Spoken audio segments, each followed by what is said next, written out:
I'm back. Hello, Pocky. Hello.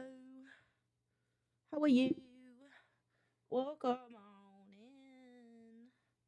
Hold on, I'm adjusting myself. I like this song. It's a good song. I was listening to it while I was cleaning, so I just... Okay. Let me put away. I was crocheting in D&D, so let me put that stuff away. I hope everyone's having a good Friday. I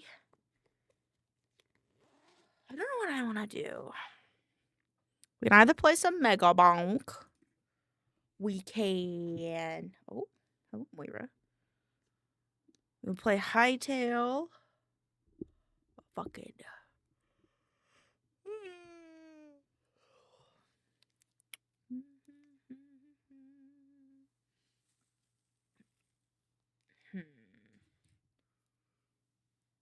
I don't know what I want to do. Chat, what do you want to do? Do you guys have any preferences? I have to fix my hair. My cat's sitting in like trying to sit on my keyboard, but it's not a great time. Bruh, what are you doing? What you doing, little match? Okay, goodbye. Alright. I know what I want to do. I want to look up headphones. Earbuds. Quality earbuds. That's what I'm gonna do.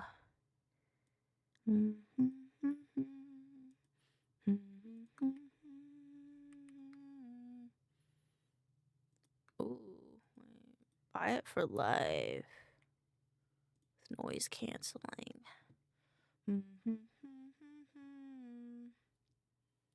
Though the cable do break after a while, getting a sturdy aftermarket cable. I'll be fine. Etimotic.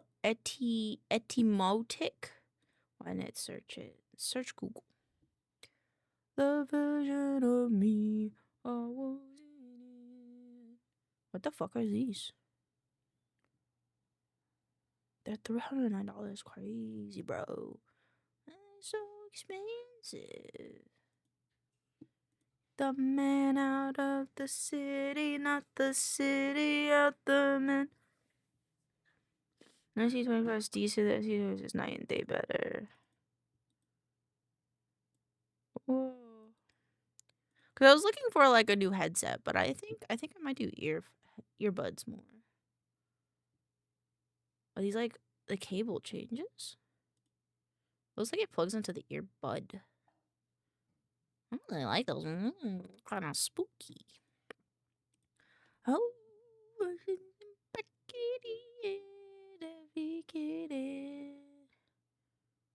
they'll get lost in there. These are probably the best deal they had.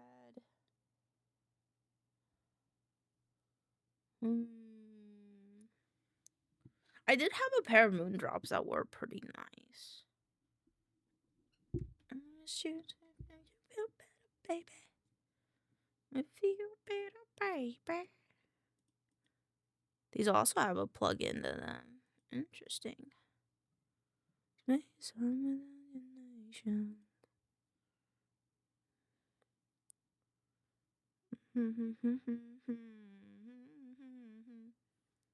Jesus, almost $1,000, chat. What the fuck? Why are they so expensive? Not to use them. Oh, I should also just put myself on.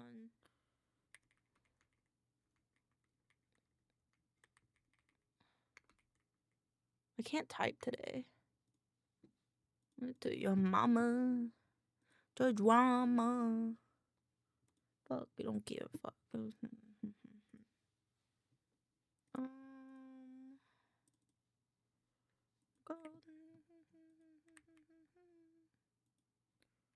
Friyay beads.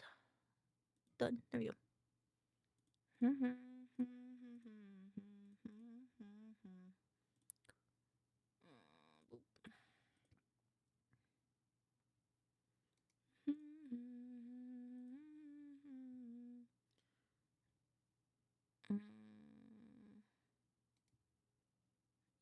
Earbuds. I don't really like the over-the-ear ones, though. They're kind of annoying. I like the look of those ones either. I want ones that kind of look good, too.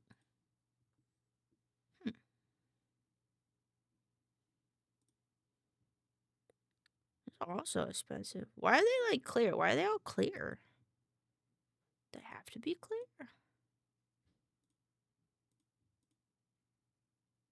Red blacks. Yeah, they do have like a little detachable thing. God writes a song, he's a cowboy, a sailor.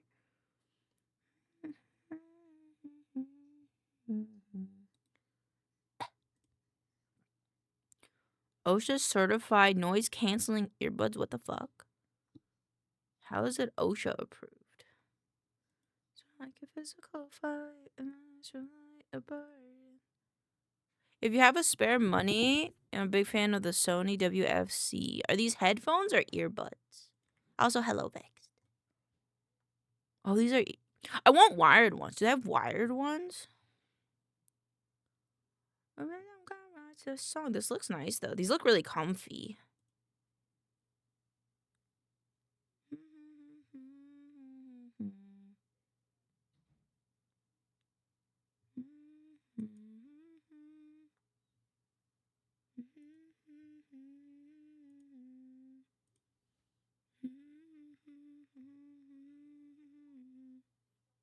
Jesus, $149.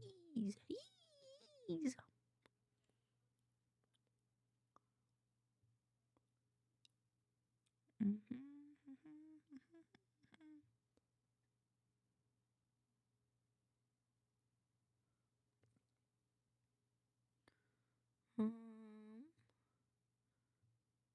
Best high end. Jesus, 1,400. What the fuck? What the fuck? That's a lot of money. That's a lot of money. I like the idea, like a buy it for life kind of thing.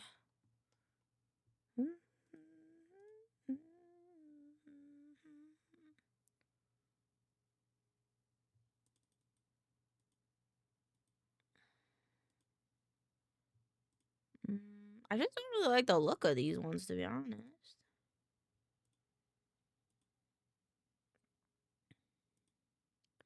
Put me $590. Oh, look, these are wireless. Damn, that's crazy, bro. Large foam ear tips for large ears. God damn. Bass boost. Bass boost. EX4. 309. Okay. How did these work? Why do they look so funny? Why do they look so funny? Filter tuning? That sounds like a lot.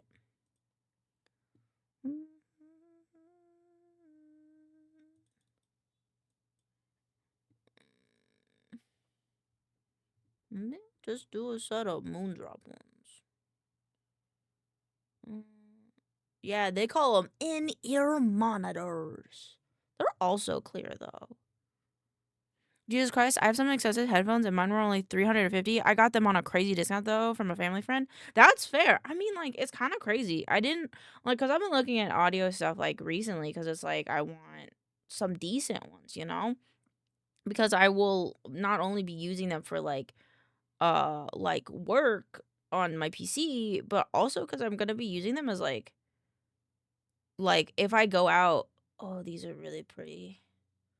Like, if I go out and I listen to music on my phone, I want something that's nice, you know? I don't just want headphones for the sake of headphones. Like, these are gonna be a part of my daily life. 14.5. What the fuck does that mean? It's patented. What does a patent mean? Tuyon Electronics is the first manufacturer in China to design and develop planar drivers for in-ear headphones. It's an outstanding record in the design and manufacture of the planar driver and owns international patents. Oh, so it's like tech that this only this has, I guess. I really like the way these look though. Those are cool. I love to find you. Those look so cool. Yeah, that's what I'm saying. Also, my monitor's like at a weird angle. Hello, Moon. Welcome on in. How you doing? How you doing? Is my stuff weird? My monitors are all weird. I think my cat, like... Yeah, there we go. My cat, like, sat on my monitor arm, and I think it was weird. This one's really pretty. I like how, like, simple this one is. Oh, why isn't it? It's like, it's just kind of simple. But can you buy those ones? Where do I buy them? Where do I buy them? 50 stars. Good job. Look at you. Oh, these are $109. Oh, shit. These are $129. What's the difference? Are there spec differences?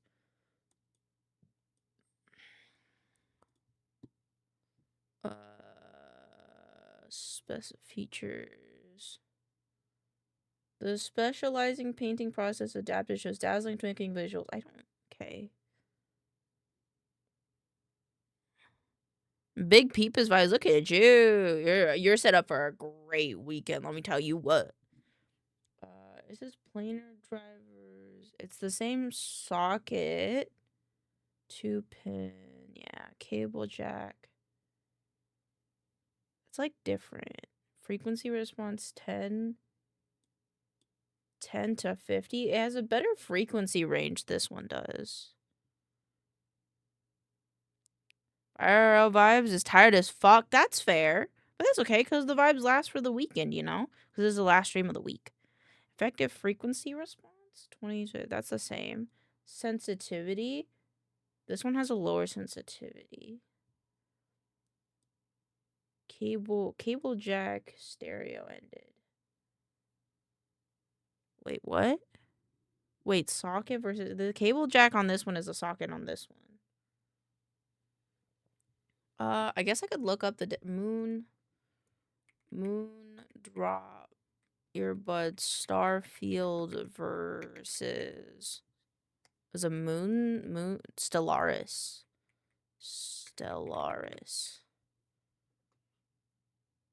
The Moondrop Starfield and its successor Starfield 2 is generally considered a safer, more balanced, and comfortable IEM for daily use compared to the Moondrop Stellaris, which is a specialized planar and uncomfortable treble-headed earphone. The Starfields with a smoother and warm visual signature, while the Stellaris proves to be higher quality, higher technically, faster speed, and much brighter, sometimes piercing upper mid-range.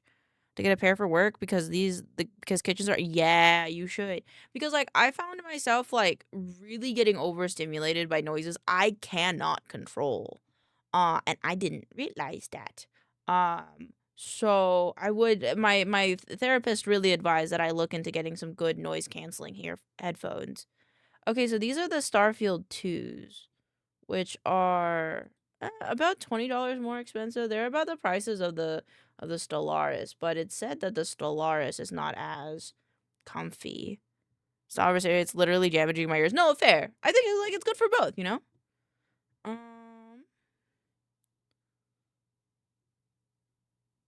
Does this one also have the planar technology? Does it have the technology? You're also supposed to wear these over here. I low-key do not like wearing headphones over the ear. Replaceable acoustic nozzle. That's nice, because then you can clean it. Wish I didn't need you sing relentlessly to fight, and I don't know why. I mean, the braided cable's kind of nice, though. The fact that it's braided is quite nice. Let me read a little bit more. Stellaris or Starfield 2? Hi, y'all. Recently, I thought they were very... It was very... That's fair. That's fair. Between the two, the Starfield 2 is a safer listen. Stellaris is acquired taste. Both fit in both in fit and sound. I was able to audition both for a month when I was loaning Moondrop IEMs to test out. Okay.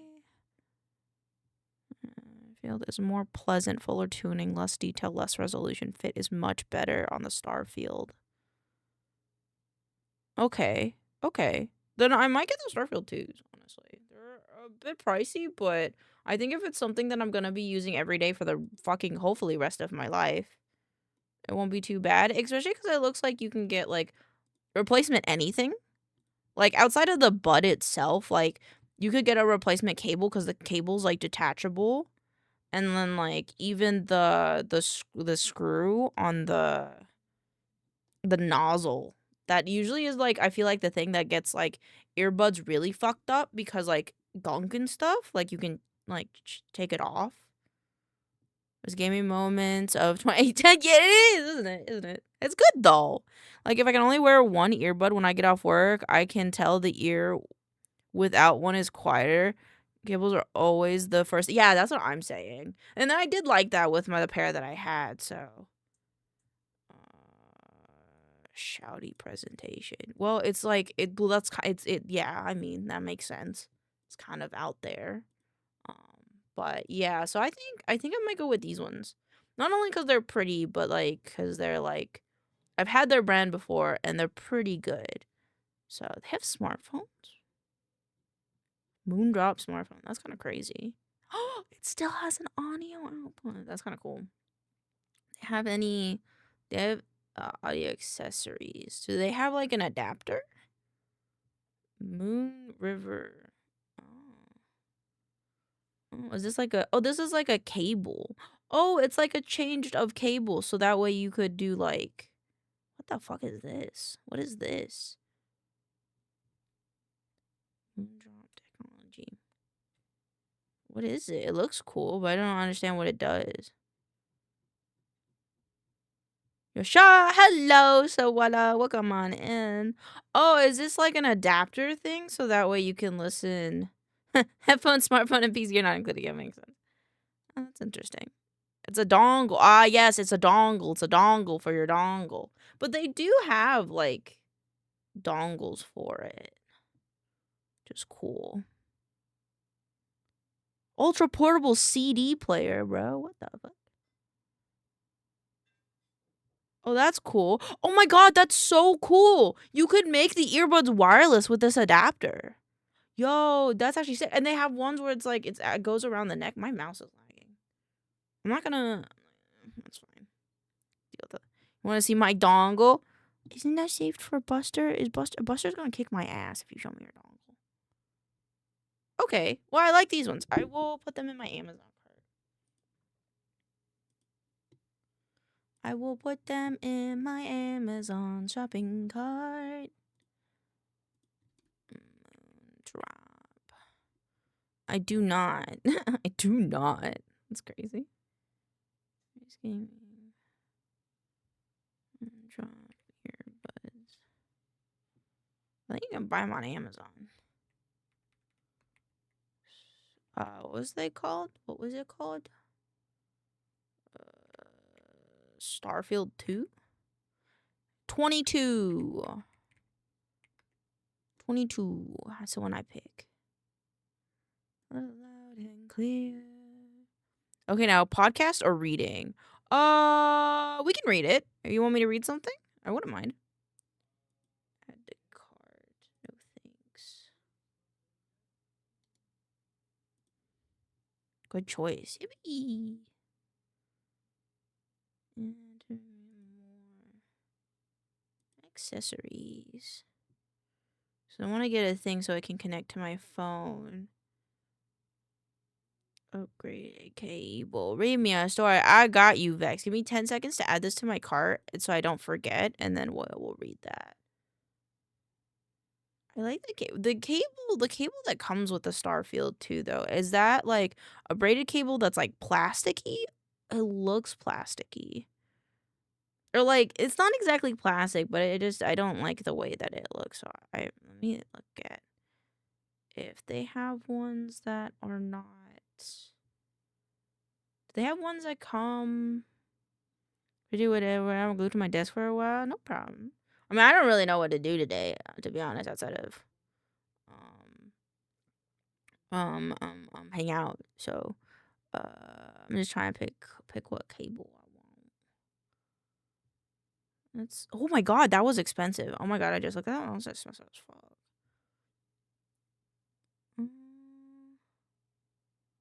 Is this one? I might just get the adapter. I just can't pull myself. Oh, it's like I think it's the same. It is the same. Okay, then it doesn't really matter to me. I was hoping that they had like more fabric ones. They have these cute little earbud cases. No, they're earbuds. No, it's a protector case. That looks like a cassette tape. Oh my god, that's so cute. That's actually really cute. Okay. So, in stock. Just can't stop. No,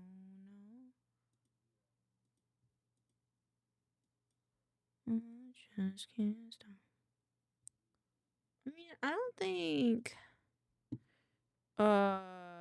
audio jack. What is the audio jack that this one has? So I want to make sure I get the right ones. Cause oh my god, nothing sucks more in my opinion than when you go to buy something and then you're like, oh yeah, I gotta get this adapter for it, and then you get the wrong one. That shit pissed me off. Whoa, what is this one?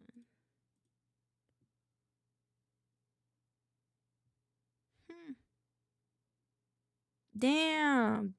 It is pain. I know. And then you have to go through the whole fucking process of like returning it and shit. Like, fuck out of here. Add to list. This one.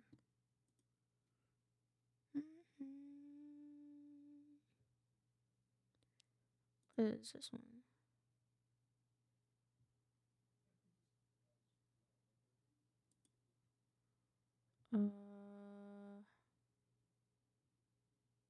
Oh, I was looking at the audio thing.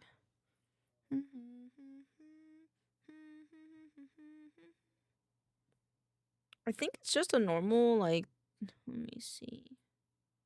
See more product details. It doesn't say. Okay, then I gotta look at the other site. These are the Starfield 2. I got the Starfield 2, right? Yes. Okay, so the Starfield 2s have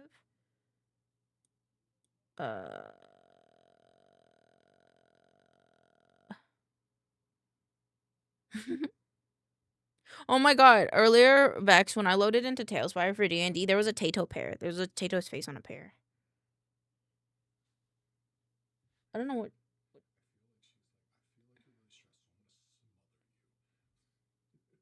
Possibly.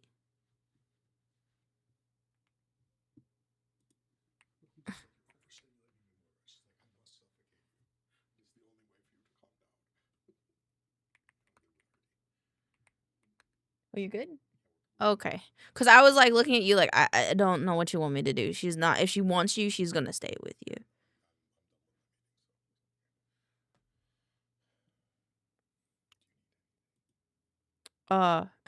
Fruit. I can't spell pear. It's okay. I did. No, I think I chose what one I wanted.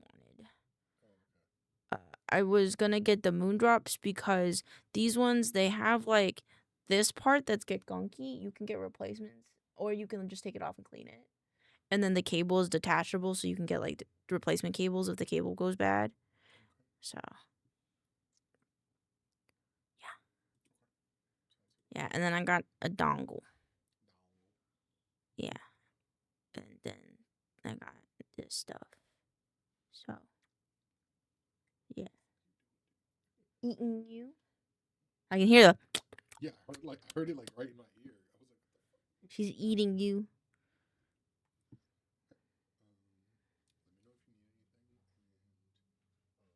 Shit.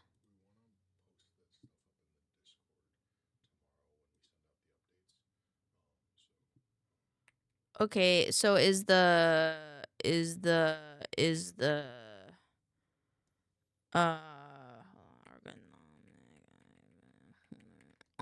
is the backer kit stuff then? Yes.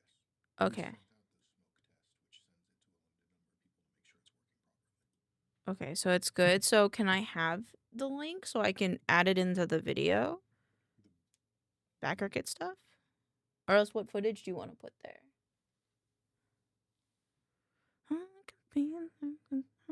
Or like, I guess, hold on. Because we don't have like a... Let me see if they have any Let me see if they have any videos. Promotional assets. Print badge, banners, logos. I was hoping they had like a video or something.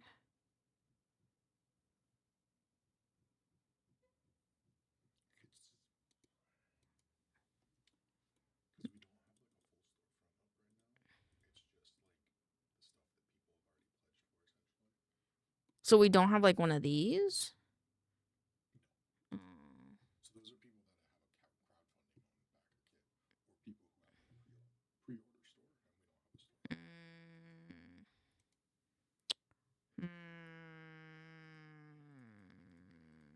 have a store.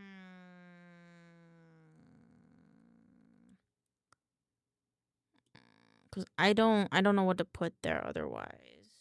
Cause I wanted to make it relevant, but like, if we don't have a video, then...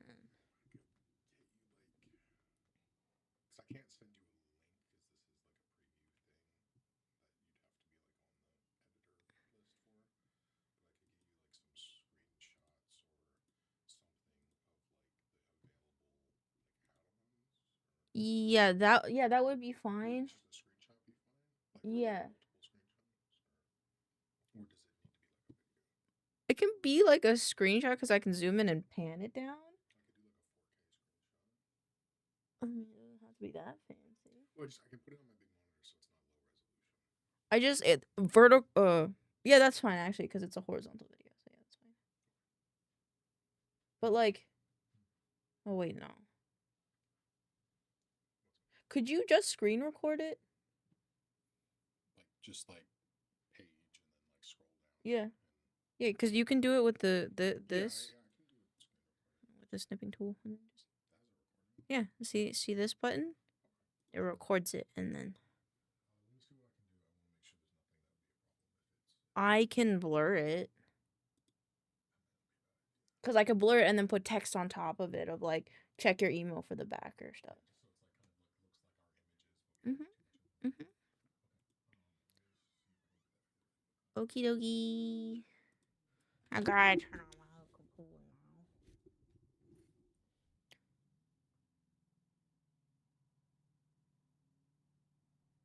Because I gotta update the video. And then we'll be good.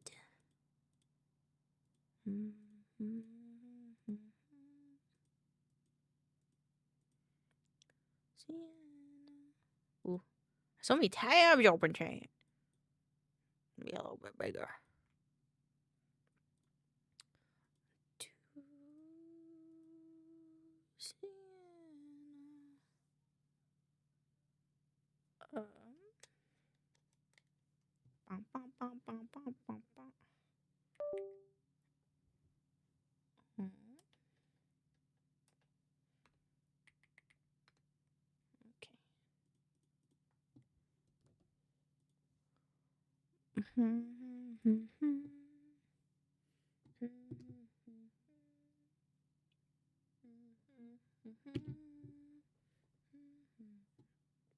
What's our day list looking like right now?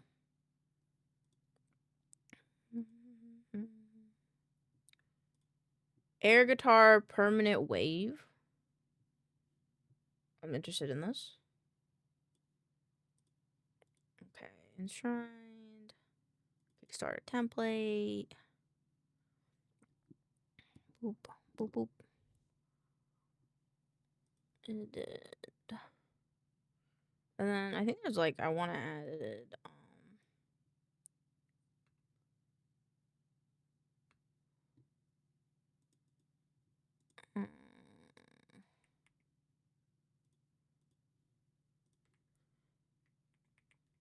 Visitor's note.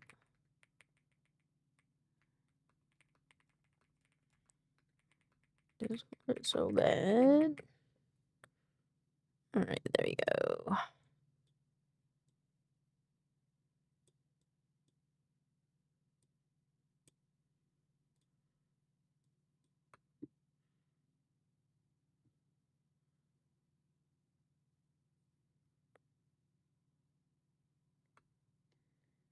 On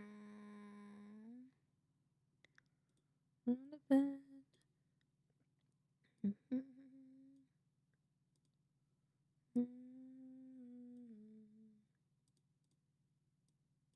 0. So let's see.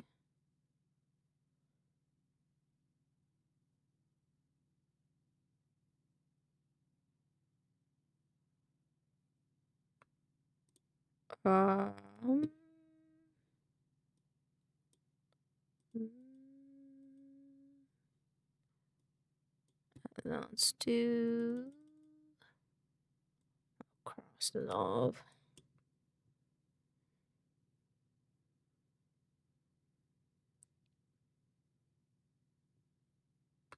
Okay.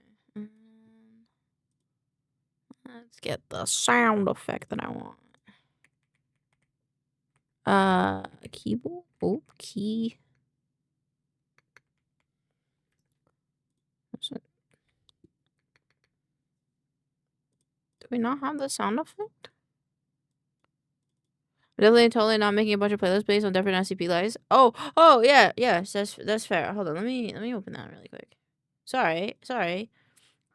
So Def has McCain vibes. What is McCain?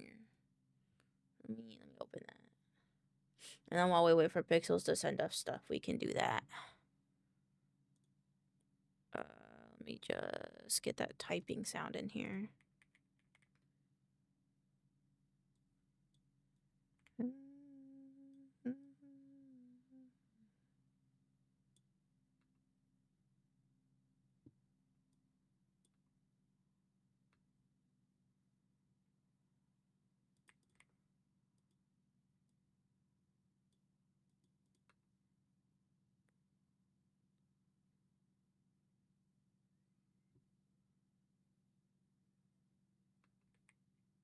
Okay. All right. Are you guys ready? Vexed? Specifically vexed. Here, let me put my glasses on. So I can read this. All right. SCP-1000. Item number SCP-1000. Object class Keter. Special containment procedures. All media reports related to SCP-1000 are to be examined for potential verifiability. All organizations and individuals investigating SCP-1000's existence are to be kept under surveillance by Mobile Task Force Zeta-1000 and discredited or administered amnestics. All physical signs of SCP-1000's existence must be retrieved and kept in Foundation custody and replaced with decoy items if necessary. Alleged sightings of SCP-1000 must always be investigated by MTF Zeta-1000, however trivial the claim. Thank you for the song requests. Hold on, Pixel sent me the thing, so I gotta look at it really quick. Sorry.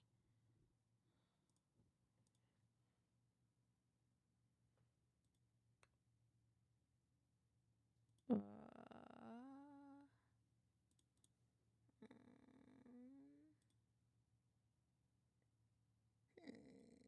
me see.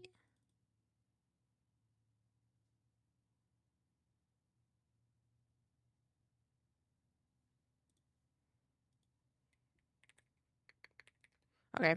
I caught my fingernail and it looked Oh, I'm so sorry. I'm so sorry, Moon. Be sure to put a band-aid on it. Band-aid help. Oh, okay. Absolutely no contact with wild or captive instances of SCP-1000 is allowed without prior approval by Director Jones. Any interaction between SCP-1000 and humans, including Foundation personnel, must be reported to Director Jones immediately. SCP-1000 is a nocturnal omnivorous ape, classified in the Homnimni branch along with General Pan and Homo. Adults range in size from 1.5 to 3 meters, 5 to 10 feet in height, and weigh between 90 and 270 kilograms, 200 to 600 pounds. They have gray, brown, black, red, and occasionally white fur. They possess large eyes with good vision, a pronounced brow ridge, and a sagittal crest on the forehead similar to that of a gorilla, but present in both sexes. Their intelligence is on par with that of pan troglodytes, the common chimpanzee. SCP-1000 evolved alongside Homo sapiens, existing contemporarily with proto-humans and humans in large numbers until 10,000 to 15,000 years ago, when an extinction event eliminated about all but 1 to 5% of their population. This event was triggered by SCP-1000 contracting an anomalous pseudo-disease classified as SCP-1000-F1. Hello, Pocky! I just don't know how to explain about visual. No, that's fair. This disease is passed on at the genetic level and affects every present-day instance of SCP-1000. The majority of SCP-1000 instances are born immune to the effect. Those who are not born immune quickly die. The effect of SCP-1000-F1 is as follows.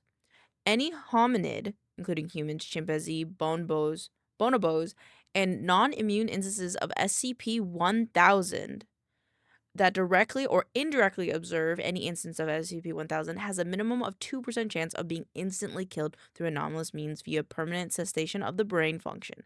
This percentage is cumulative, and the longer a human views SCP-1000, the higher the chance of instantaneous death increases, at a rate of plus 1% chance per 20 minutes of viewing. This effect varies between individual members of SCP-1000 species, with some individuals carrying a death chance of 90%. The effect is also produced by dead individuals, though similar fur samples do not exhibit the effect. Known means of preventing this effect are small scale only and include redacted. See attached document level 3 clearance required. Because of SCP-1000's close relations to humanity, it is considered likely that SCP-1000-F1 could eventually transfer to human carriers. And any instance of SCP-1000 finding its way into a major population could constitute an redacted class, end of the world scenario, with a minimum death toll of redacted, and possibly extinction of humanity.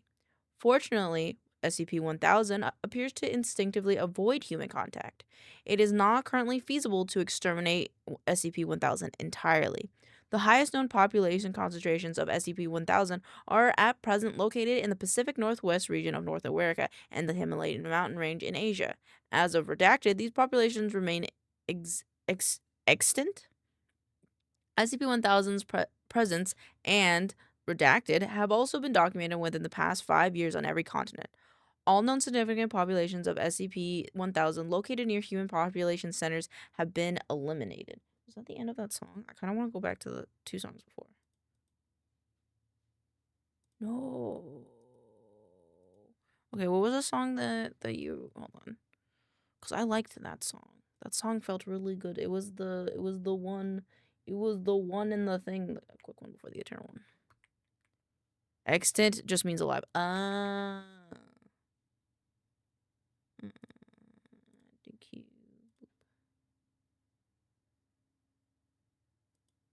Wait, sorry.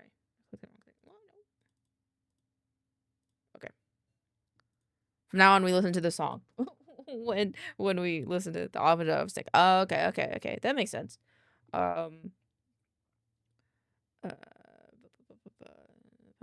All known significant populations of SCP-1000 located near human population centers have been eliminated. SCP-1000 came to the attention of the Foundation via contact by Dr. Franz Redacted in 14 Redacted with the Children of the Sun, who identified themselves as outcast members of the Serpent's Hand. This group has since been completely destroyed by the Foundation due to their reluctance to surrender information about SCP-1000, SCP-Redacted, and SCP-Redacted. Since reclassified as SCP-1000 Redacted and SCP-1000 Redacted. I guess I didn't have to read that. Remaining members have either joined the Foundation or have gone into hiding, presumably as measures of the Serpent's Hand. Weapons, tools, and other unique pseudo-technologies, resources, and possessions of the organization have been classified as SCP-1000-1 to SCP-1000 Redacted. These resources have been made use of by the Foundation in multiple instances. For the full list, see document 10353-4Y. Level 3 clearance required. Access to surviving ex-members of the Children of the Sun is restricted to personnel with clearance level 4 out of 1,000 unless given direct authorization for contact by Director Jones. Further information is available to personnel with clearance level 3 out of 1,000 or above. Personnel with clearance level 3 or 1,000 or above are required to read document Alpha 1596-1000. Addendum 1466X. Update to the Special Containment Procedure. As of redacted, SCP-1000 Special Containment Procedures no longer include Procedure 516 Lumina. Redacted indicates that SCP-1000 may be developing a resistance to the sonic element redacted. Will not develop further so that Procedure 516 Lumina can still be used in emergency situations. Investigation into alternate means of reliably keeping SCP-1000 away from human population center is underway. Whether SCP-1000's resistance to the Procedure 516 Lumina was calculated, and as such may be signs of SCP-1000's redacted or coincidental by the chance of natural species variation is not known at the time. Ooh, look, there's documents. I kind of want to read these. Document Alpha 1596-1000. Missive from Director Jones. You've probably heard the rumors before now. Everyone without the clearance level to know better wants to get their dig in. Did you hear Sasquatch is an SCP? Are we gonna capture and contain Bat Boy next?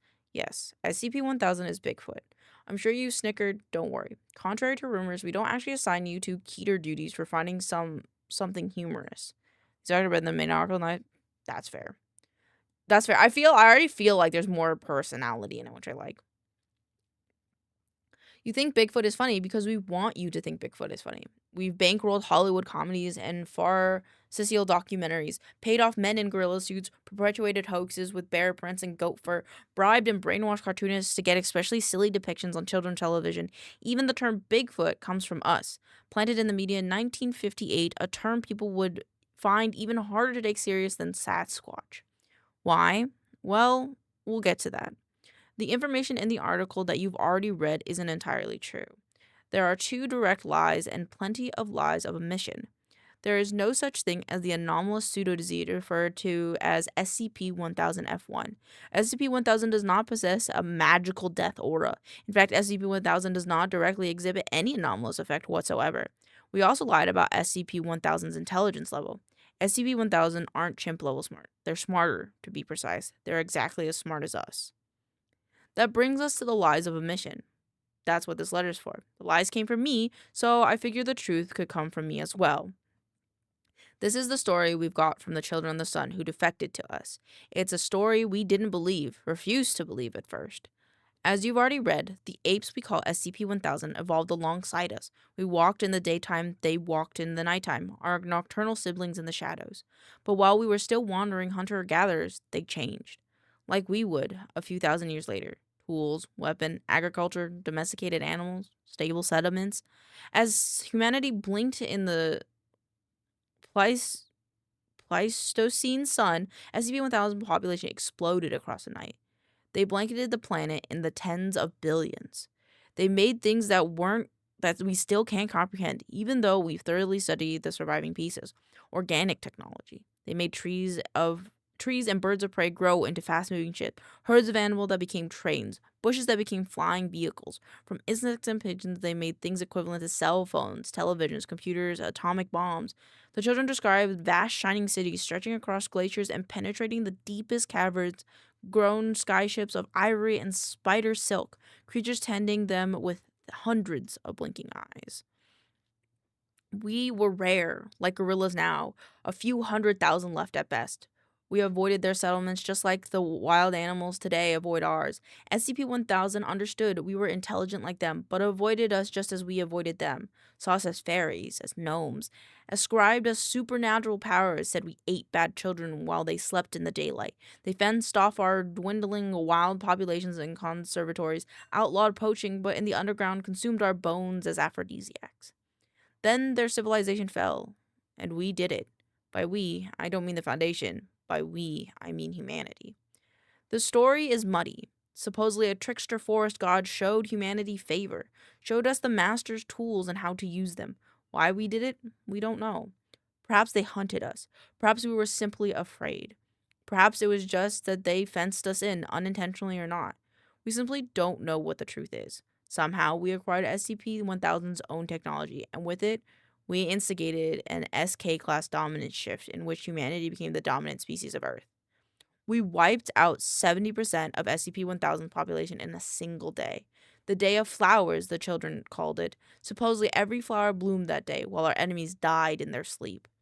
Then, we hunted the rest down. But we went further than just killing them.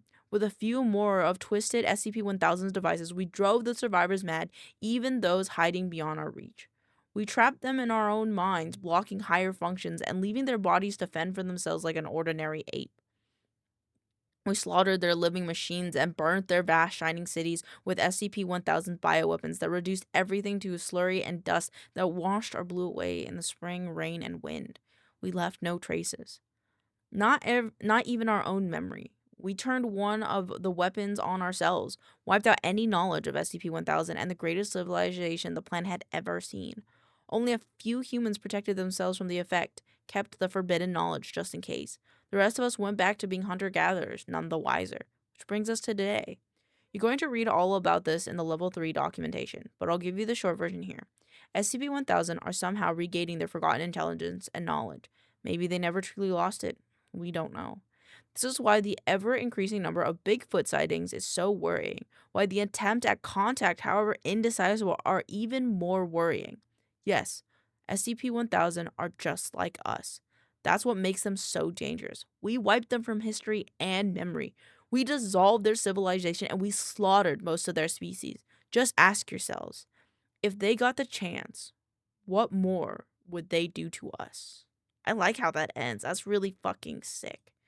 Also, let me take this off a repeat so we make sure that it goes to the next song. Bruh, this is actually really sick.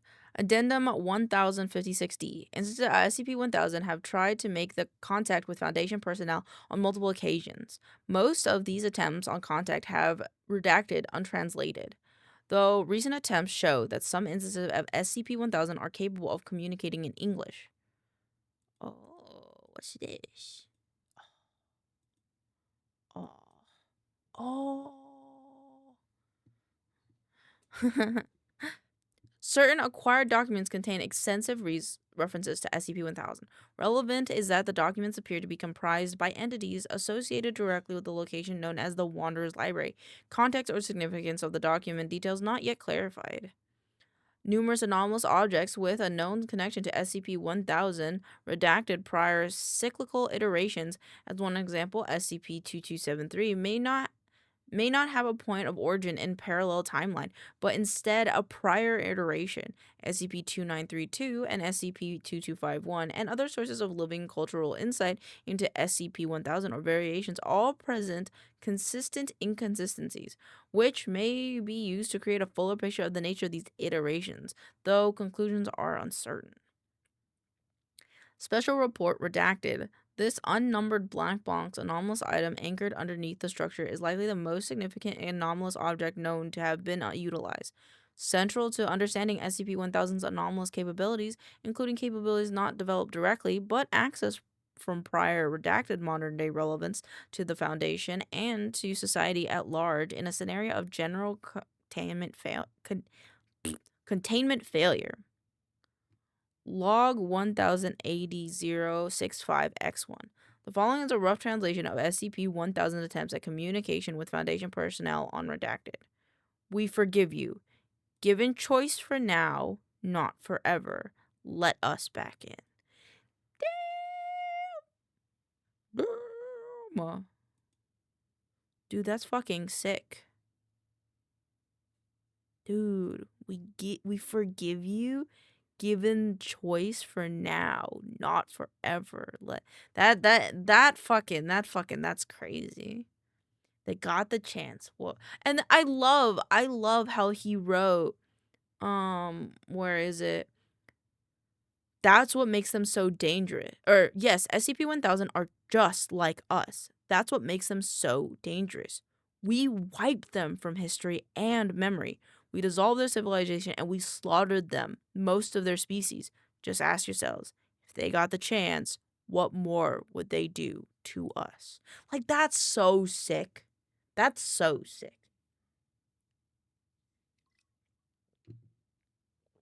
That's fucking. I like that. I adore the articles about other sapient species in the SCP, or like Children of the Night and the Fae.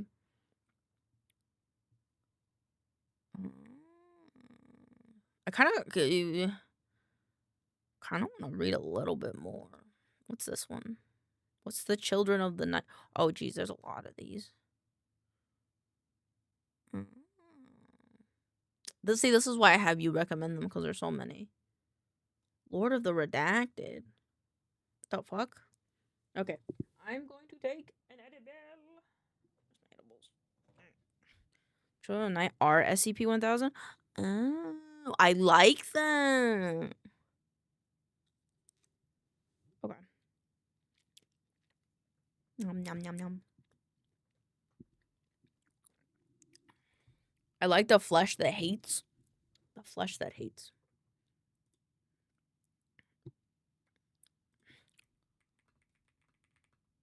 And you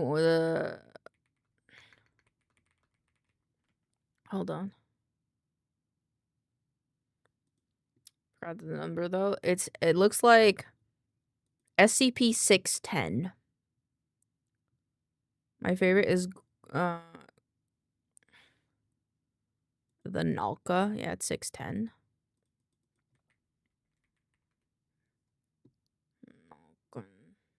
What number is that one?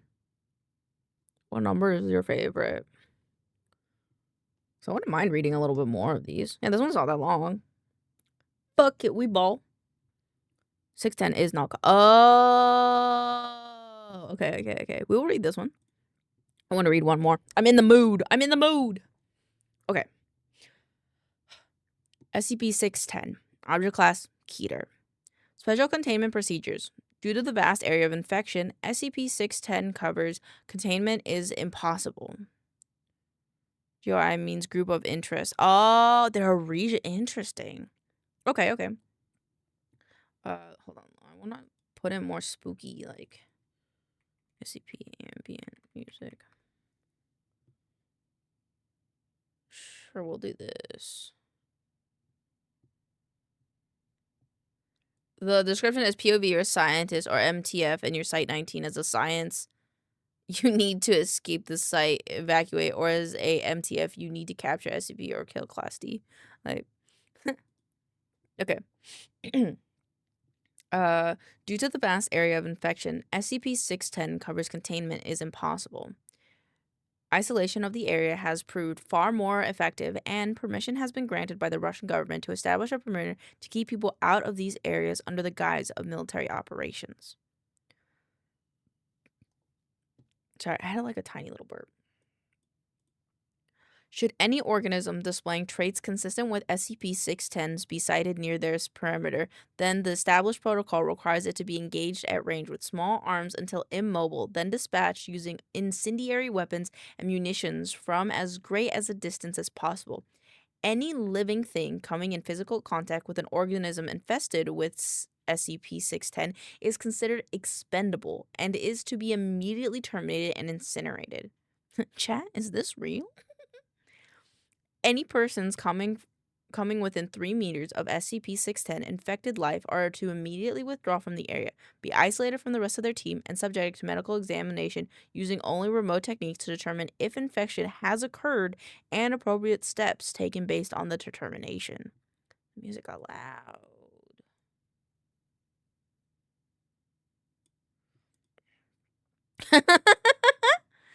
Hey, fuck yeah.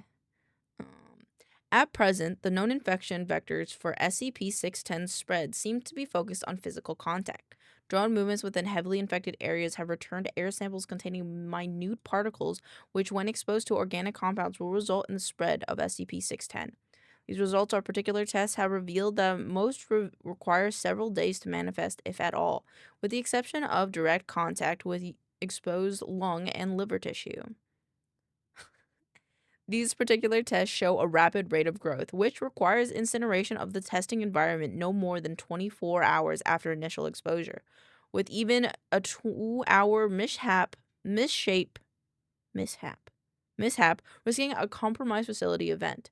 Given this kind of rapidly growing only occurs in organic material existing outside the human body, this form of infection is currently considered a minor concern. These peculiarities have given rise to a series of questions regarding the possible origin of the infection in conjunction with the failed redacted. Contaminant protocol remains at a scorched earth policy at this time, and no concern for transmission via water or air at infection parameters exists, barring situational changes in the field. Initial reports of SCP-610 came direct from the Russian government through undisclosable channels. These reports consisted primarily of disappearance of farmers in the region and were not considered until the local police, followed by the regional police, and finally a government dispatched agent, all failed to report within a 72-hour period. A small military contingent was dispatched to the area and quickly withdrew, at which point the Foundation was contacted to investigate. Just don't exist. Like, you go there and it's straight up nothing. Growing says, oh, no one lives in the middle of the area. Definitely the cold. That sounds cool. I've never heard of something like that, though. The area SCP-610 affects is close to Lake Baikal in southern Serbia. Areas of known infection are marked on a map provided to us here. Let's see.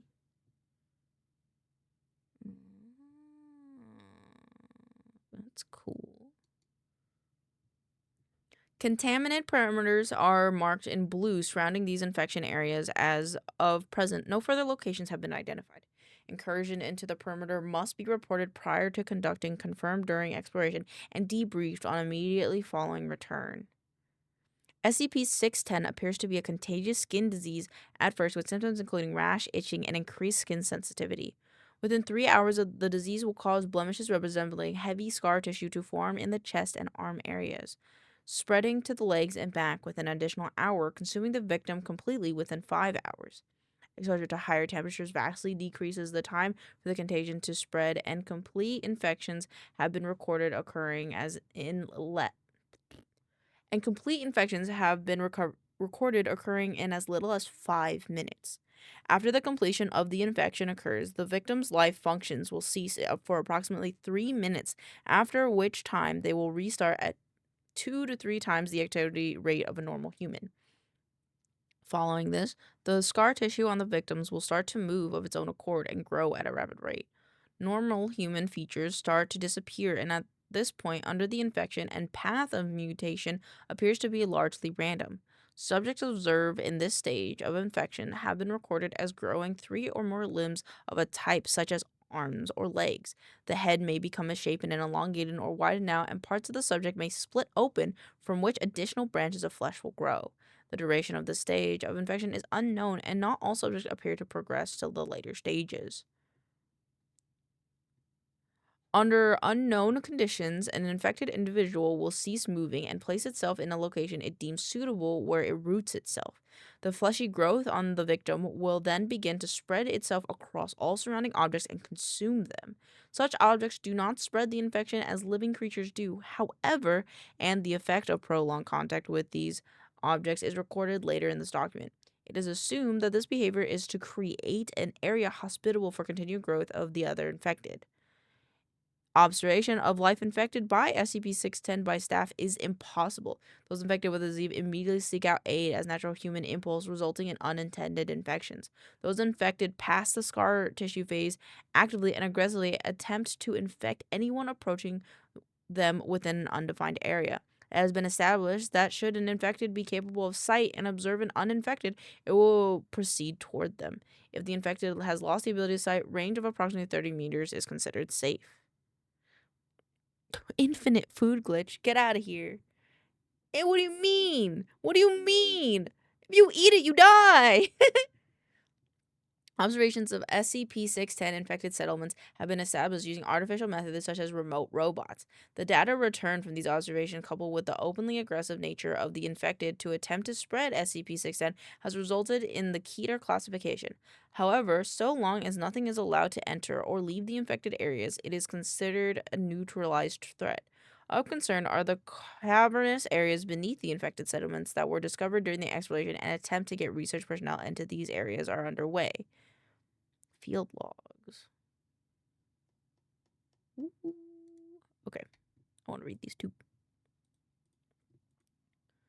SCP-610-L1. After establishing the containment perimeter for 610s, the Russian government approved our request to research and investigate the area.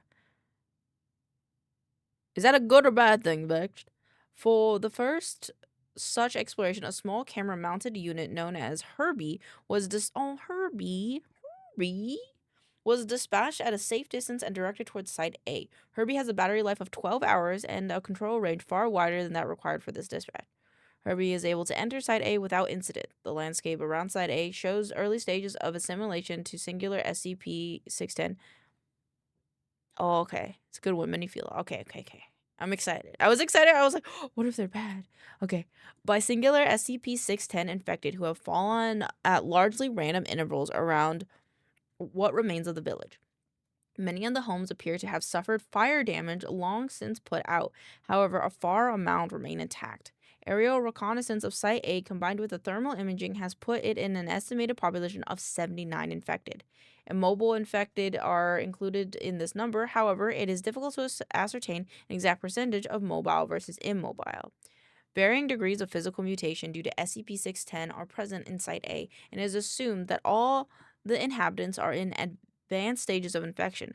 Herbie observed the exterior of the village for 2 hours, during which time all infected behaved with what appeared to be a loose sense of social structure. Because Herbie remained stationary during this observation period, it is unknown precisely what each individual infected person was doing. However, the Central Plaza experienced occasional bursts of activity and downtime. Requiring more information, Herbie was directed to follow an infected as it entered a home.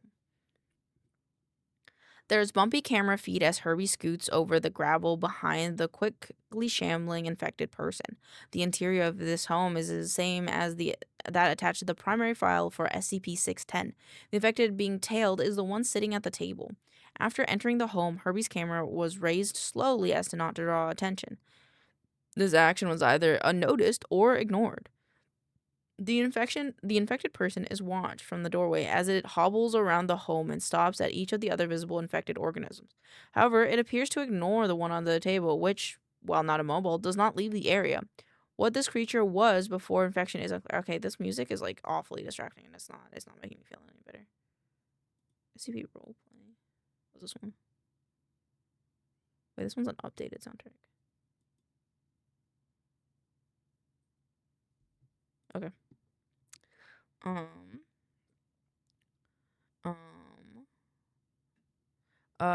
what this creature was before infection is unclear.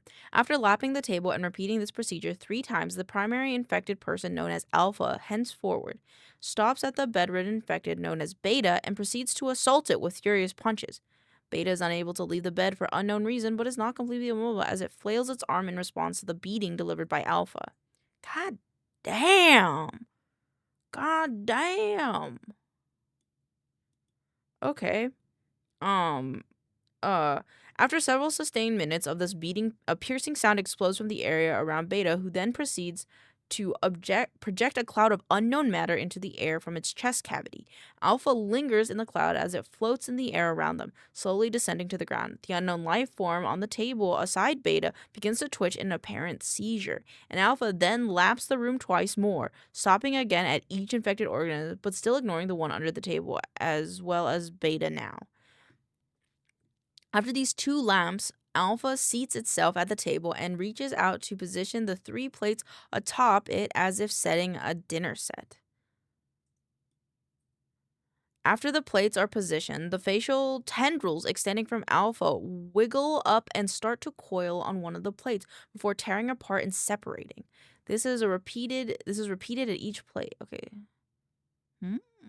Okay. The image attached to SCP-610's primary file is a still image of the occurrence. Oh, so that's what this is? Yo, okay. Ew. After each plate is filled with Alpha's flesh, it leaves the table and approaches Herbie, which is moved from Alpha's path. Alpha leaves the home, but Herbie's camera remains focused on the table. After several minutes, a group comprised of 6 to 7 infected enter the room from outside, still ignoring Herbie. Each infected shambles as if movement is difficult, jerking in large steps or squirming in small ones. These infected all surround the table and each take turns grabbing handfuls of flesh substance left behind by Alpha, pressing it into whatever orifice on themselves that they can, some into mouths, some into chests. How many infected? 79. They said that this village had 79. Some behind their backs, some under their arms. When all the plates are empty, this group leaves. Herbie remains here for several more minutes before retracting its camera and leaving. Immediately after leaving the home, Herbie collides with an object. Panning the camera around, the obstruction appears to be Alpha, whose facial tendrils are intermingling with another infected having similar mutations. The impact is ignored, and the two infected part ways after several minutes. Herbie is then directed to explore more areas of the village. The remains of what appears to have been a store show signs of severe fire damage as well as activity inside the building, which Herbie moves to investigate. The door is slightly ajar, and with firm movements of Herbie, it is pushed open. No notice is taken of this action or it is ignored. Inside the store are several infected persons, most of whom are standing around.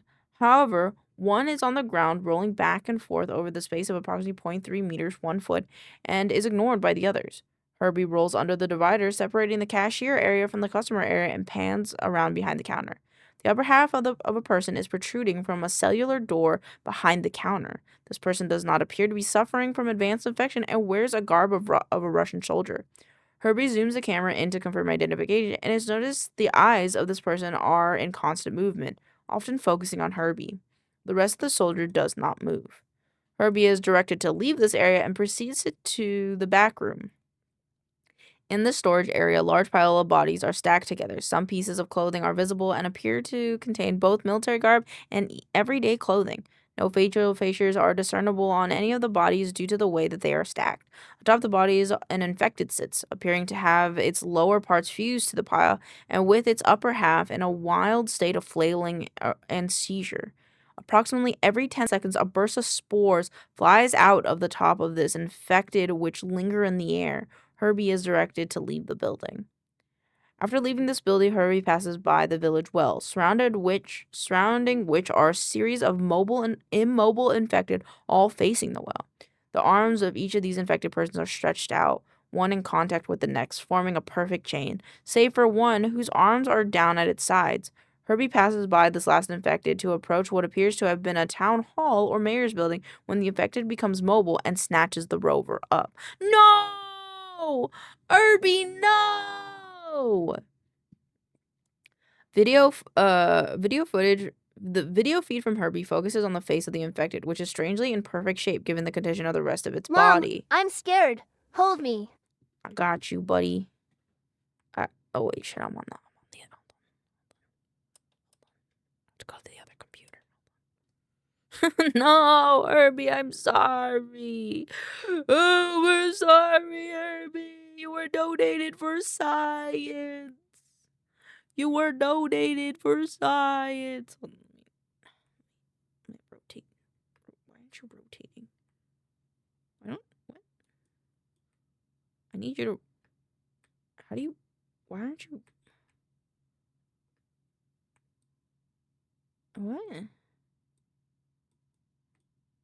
I thought it was. Why can't? Okay, whatever. I was gonna rotate him, but I can't. Hold on. It's fine. I'll just. There you go. And then I'll just. There you go. Okay. There you go, buddy. A noble sacrifice. A noble sacrifice indeed. Okay. Video feed from Herbie focuses on the face of the infected, which is strangely in perfect shape given the condition of the rest of the body, which is horribly bloated. This infected was once a young girl from appearance, age estimated 10 to 12. Herbie is rolled side to side in its grip as its face stares motionless at the rover. The infected's face suddenly balloons in size and explodes outward into a series of fleshy flaps that grips Herbie and draws it inside. Herbie's video feed terminates from here. Herbie was considered lost at this point. However, no one at control remembered to turn off the video feed, assuming it cut. 5 hours later, Herbie's video feed resumed, stationary and at raised level, pointing at the upper rim of the village well. The video feed contains some blur due to what appears to be a slimy film, which often oozes across the lens, but when not obscured, provides perfect quality recording. Herbie does not respond to any remote commands, but its video jerks back and forth from target to target, zooming in and out of its own accord. Video feed is cut manually, and all connection to Herbie units are ordered erased. Damn. So he still live on. The SCP-610 didn't kill him. It didn't kill him. It was just like, okay, you gotta live with us now. You're our friend now. Okay.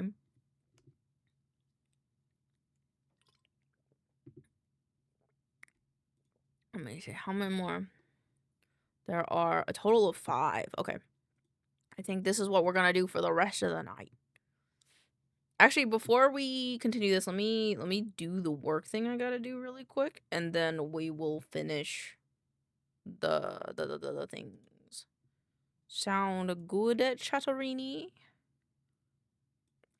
Oh, look at that. It's like a perfect length. Okay. Thank you for the wellness, Ed. Friend and term I use, but yeah. I mean, yeah, maybe not everybody would maybe turn their friend into a terrifying flesh monster, but teach their own. What's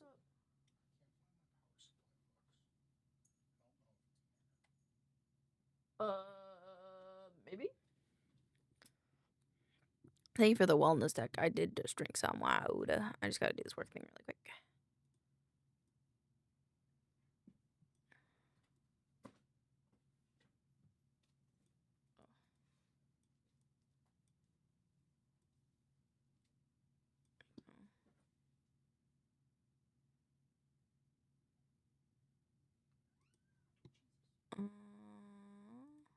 Thank you for the lurk. God, I'm blurring this guy too.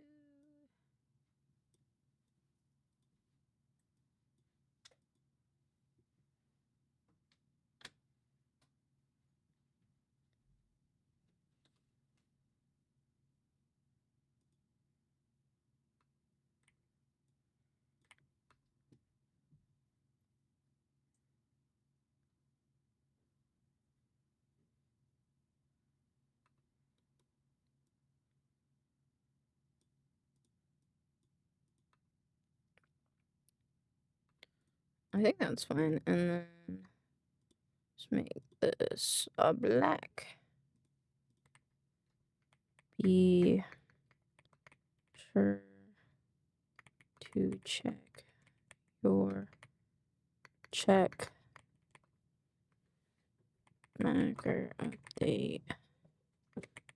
More info.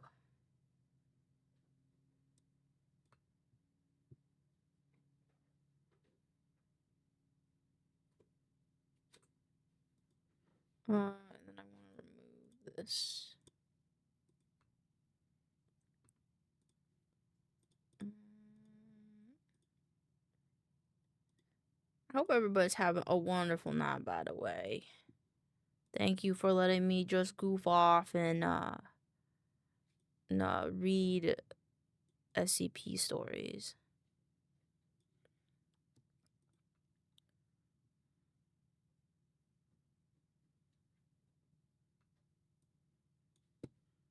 Let's do acrostis on this.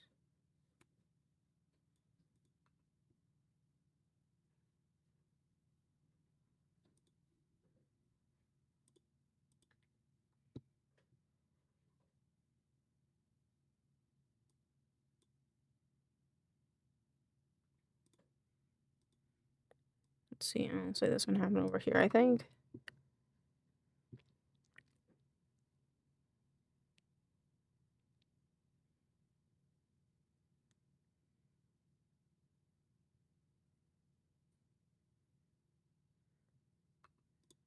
Cool. And I just need to zoom this in. Okay, best part is you will pretty much never run out of stuff to read because anyone can write one. That's fair. Honestly, I'm very excited that you got us into this because, like, I really like spooky stories. And, like, yeah, I like the Creepcast and No Sleep stuff. But, like, the SCP is just such a well-rounded, like, sphere of stuff that it's cool to, like, read and get into, you know? But yeah, let me just send this over once this is done rendering.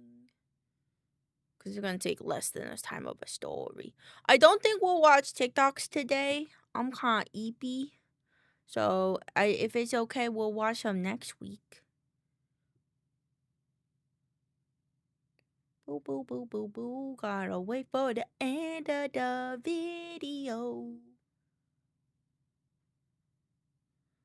Future plans.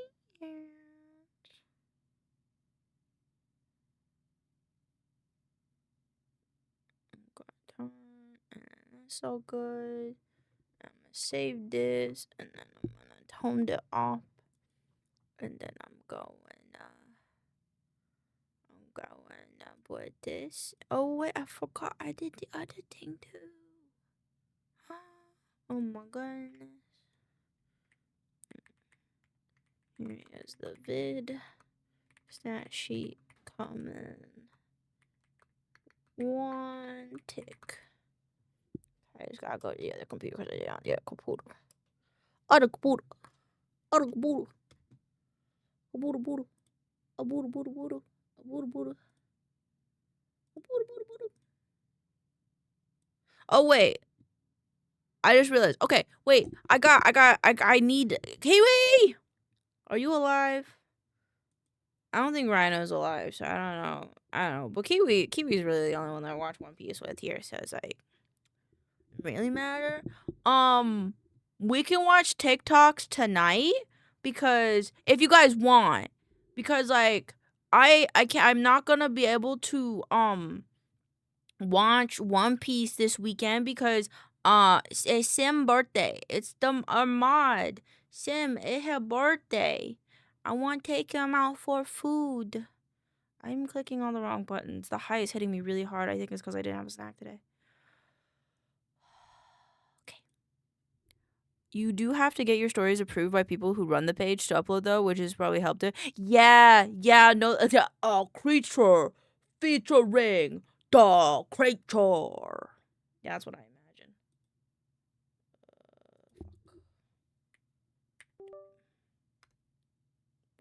But either way, I'm fine. The meat worm. What's the meat worm? Excuse me? There you go. Okay. I have a meat worm and enshrined, but he's miragey, so he's a little different. I mean, close that. Okay. Close a shit ton of copyright. That makes. I guess you could. I guess I could give you a break for bot appreciation. Thank you. Listen, the guy doesn't want a lot in life, and I have to celebrate birthdays. I just feel like I have to. So, yeah. Okay. Are we ready for the next logs? No breaks. This is it. We are gonna plow through. We're gonna plow through the. Oh wait, there's like. SCP songs. Wait, what does this mean? Oh shit, they're like songs. Okay. Alright. During construction of the perimeter surrounding SCP-610's containment area, several Class D personnel were infected due to assaults from infected villagers or animals roaming the area, in addition to a number of infections as a result of escape attempts and careless behavior. Most of these infected personnel were immediately destroyed with flamethrowers. However, a small collection of infected were contained in cold storage units, which prolonged the inevitable progression of SCP-610's mutative properties.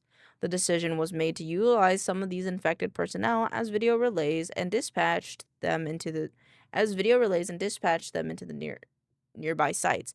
Due to the concern over loss of equipment as evidenced in SCP-610L1, all 3 subjects that were used in this manner were sent with a single video system to Site C. Additional equipment issued for this dispatch includes 1 gallon gasoline. A gallon of gasoline makes sense. 3 emergency flares, 3 9mm pistols with 3 magazines of ammo each, and 3 simple servings of food rations. Wow, this is supposed to be an in and out job. The infected personnel were instructed to observe and avoid interaction with. Oh no, this is an in job. This is an in and you die. You're gonna go in there, you're gonna research for us, and then you're going to die. That's fucking crazy. The infected personnel were instructed to observe and avoid interaction with the infected villagers as long as possible. But should a situation arise where they are met with aggression or feel they are losing themselves to SCP-610 influence, they are free to kill as many infected villagers as they so choose and do as much damage to infected objects and property as possible while maintaining video. Dude, that should be a video game! Dude, go out, guns a-blazing.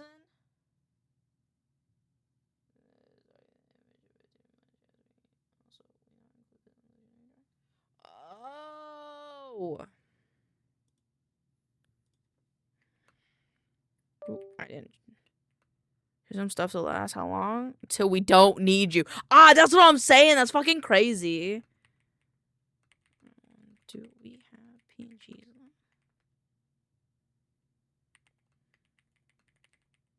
Give me 2 seconds. Okay, wait. We like the video. So hold on. I'm going to send this to myself. So that way I can do it on the other computer because it'd be a lot faster because we're good with the video now. Okay, give me 1 second. I'm sorry.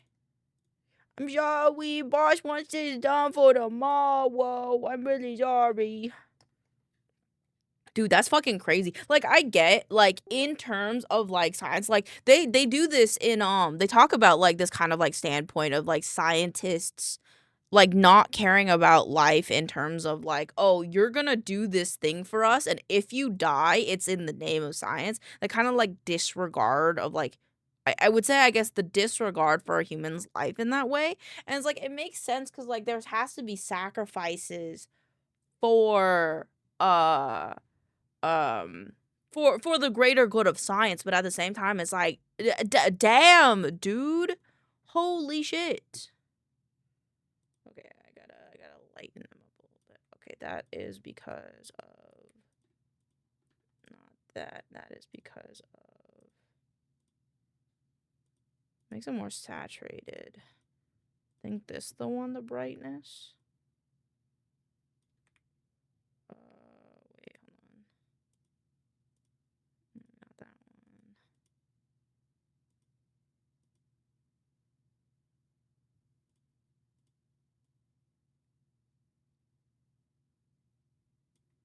I like that. Okay.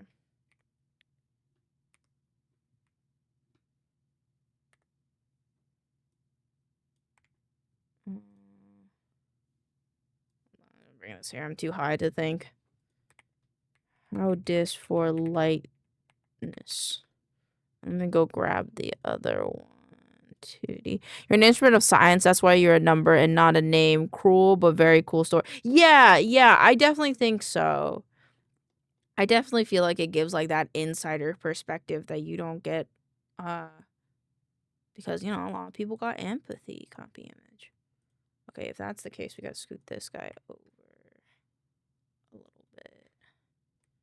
And I gotta take this guy. And I gotta do this. And then I think with the light mass tree, I did this effect on this one. So let me see. This.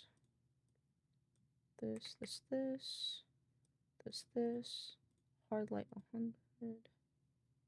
Hard light. Remove. And this guy. And then this one was set to multiply. This one was set to multiply. I see. Okay. I don't think we need that one. but we might need to change some stuff about it. So let me just fit this in here. Kind of like it if it was like this, I think.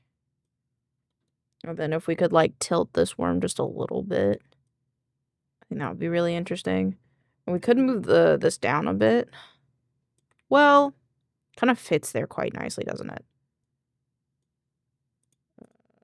Contrast.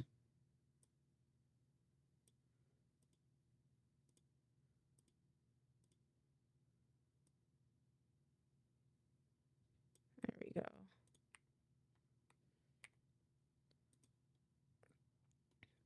You kind of want to move it. It just feels like it's like not aligned very well. I love that right now, if someone were to look at what we were doing for the last like 10 minutes, reading SCP fucking eldritch ass fucking infection stories and then fucking messing around with fucking a stat sheet for D&D that has an eldritch ass fucking fucking worm in it. I love my life. And I can hang out with you guys. Okay, my bad. Let's get back into it, shall we? Wait, did I reply? Very nice. Pog. Okay, let me export this real quick.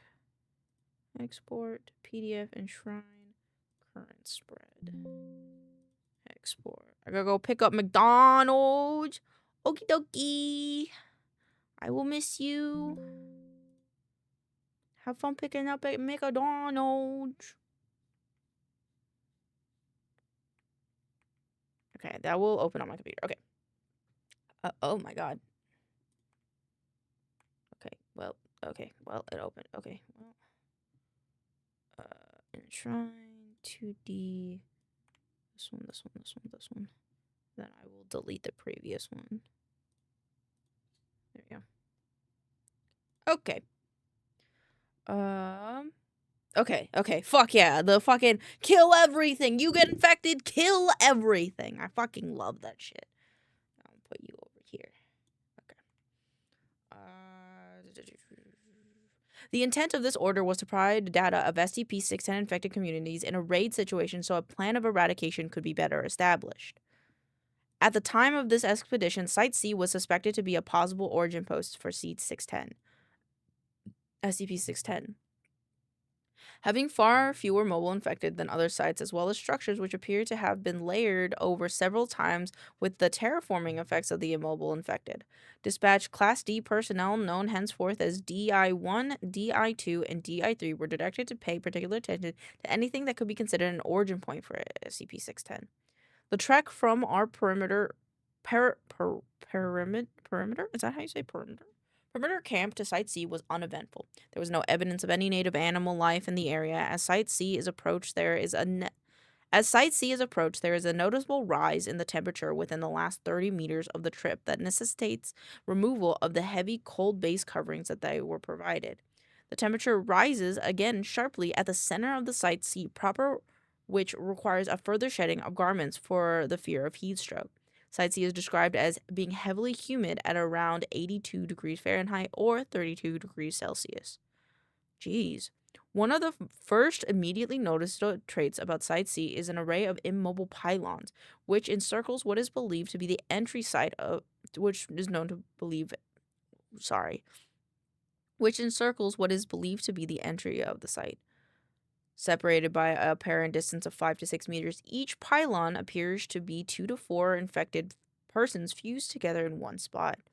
One of these pylons, features such as faces or anuses, are still visible in addition to several other holes which do not naturally occur, all appearing to act as heat vents. Where the heat is generated is unknown. Current belief is that it is an advanced stage of SCP-610's terraforming its environment to facilitate spread of itself. DI2, who was the furthest along in the progression of SCP-610 of the three by a number of hours, begins the seizure after only a few minutes inside C during examination of the pylons. The progression to scar tissue phase of SCP-610 is observed in full course as DI2 spasms on the ground, his entire body being overtaken by the sickly tan flesh almost entirely after 45 seconds. DI2 is terminated by a gunshot from DI1 and his equipment left where it is. The spread of SCP-610 over DI2 continues even after death of the body until all movement ceases. Damn! 45 minutes? Damn! And I bet the scientists knew that. I bet the researchers knew that, like, they didn't even need this. I bet the single serving food ration was like, hey, we should throw some food in there. Why? They're not gonna last long. Just make them feel better, make them think they're gonna live live at least a day. God damn. As perimeter control is relaying new instructions to DI1, and DI3, regardless of the situation, there's a shift in the ground. Hi, Rain! Covering inside C, where DI2's body is. Video feed shows a flesh-like growth splitting open beneath his body and a series of ropey tendrils coming from the gap within the gap to pull his corpse inside. This opening. Oh, look at that cute little emo! Did you make that? It's so cute. This opening closes up quickly, and total time elapsed 3 seconds. Holy shit! Whoa! I did very cute. I like it a lot. You did a really good job. I like the blush on it. Very cute. As DI1, I have this one too. Oh my god, I love that one. That's so cute too. I like how big the knife is. Good job, Rain. As DI1 and DI3 decided to act quickly in these hotter temperatures, fearing the same fate, they proceeded to the village center and encounter another previously unknown phenomenon. In the precise center of the town, rising above what was the community well, is a sphere suspended by angled supports composed of SCP-610 flesh. This ball is riddled with features of humans in early stages of SCP-610 infection, as well as good number assumed to be in the later stages. A number of specimens of non-human life forms, such as deer and bears, are also visible within the mass. The entire sphere of flesh pulses at roughly a 5-second interval, and with each pulse emits a ring of spore-like material from its equator. This material floats to the ground and appears to be absorbed into the converted environment. DI3 begins to douse the sphere with the provided gasoline, and when questioned by a DI1 panicking, explains this looks like a good thing to burn as any. At this point, perimeter control has ceased giving commands due to the rapid deterioration of events. There's no reaction from anything within Site C to any of this activity until the precise moment at which a lit emergency flare is applied to the spherical mass, which immediately goes up in flames. The remote feed plays back a noise from an unknown location that seems to come from a location far outside Site C, but was reported as being heard even at the perimeter control by both Sites C and A. This noise is described as both explosive, as if multiple high-yield charges were detonated on a mountainside, and alive, like a large feral creature roaring. Within 15 seconds following the sound dissipation, Site A reported that a series of explosions had occurred within the village. 5 seconds after this report, the spherical mass in the middle of Site C explodes. DI1 and DI3 are thrown by the blast. DI3 is confirmed deceased by DI1 after regaining his footing, having suffered injury from stone shrapnel from the well. DI1 is able to report he has bruises and ringing ears, but aside from the rapidly spreading SCP-10 infection, he suffered no blast damage. During this recording of footage, DI1 had his video equipment removed and was looking into it.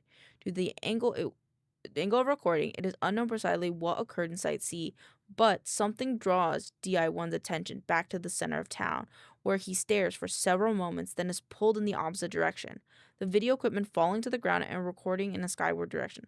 The last moment of footage from DI1's video unit displayed a humanoid figure moving through the air, followed by the sound of an impact in the same direction. Within 3 seconds of this event, an unknown creature steps upon the recording equipment and destroys it. Perimeter control remained on high alert for full 24 hours at all locations without any incident following the event. Dang, dude.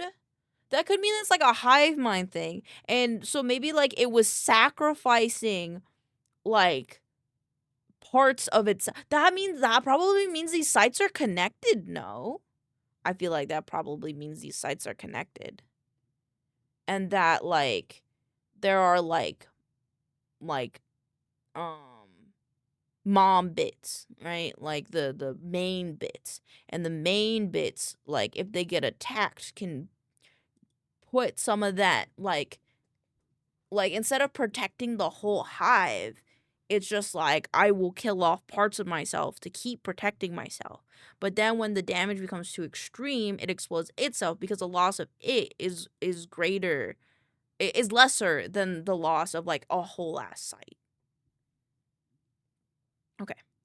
The destruction caused by the rapid collapse of the Site C exploration attempt during SCP-610-L2 results in a series of unexpected events in Site A. As the strange spherical formation in Site C was burned and destroyed, the SCP-610 infected inhabiting Site A were recorded by aerial drones going into seizures and convulsions. The immobile SCP-610 infected rapidly shriveled and died, along with all of the flesh material spread across the inanimate objects within the village. The mobile SCP-610s infected who were able to regain their footing all proceeded to what appears to have formerly been an upper-class residence and entered the building. As the infected entered this dwelling, it suffered a foundational collapse, revealing the presence of a sinkhole beneath it. The size of the hole in relation to the structure above it possessed an impossibility for an entire building to collapse, suggesting something within the hole applied force directly to the structure within the intent to pull it inside and expose the hole.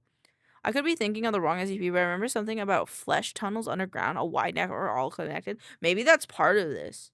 Because, like, it does, it, like, the Site C and Site A, just, I, like, honestly think it just means that, like, they're connected, you know? And it has enough rationality to, like, pick and choose what parts of it to, like, sacrifice. The flesh part makes me think it is. Yeah, that makes sense. Honestly, that makes sense. The revealed hole is approximately large enough to accommodate 3 grown men standing shoulder to shoulder.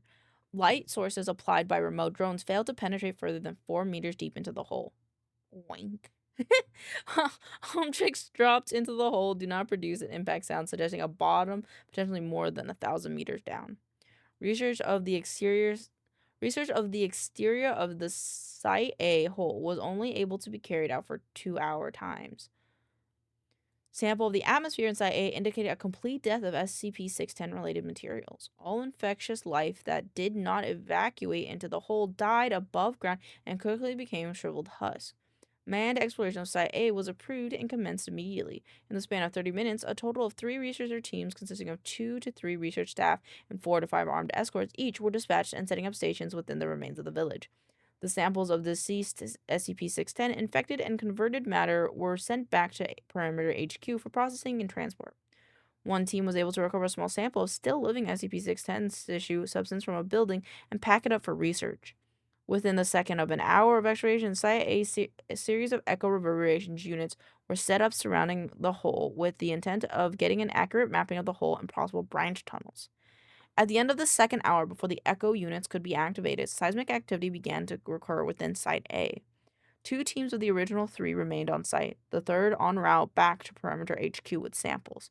The third team was instructed to proceed back to the Perimeter HQ when seismic activity began and was told that Site A should not be returned to for assistance.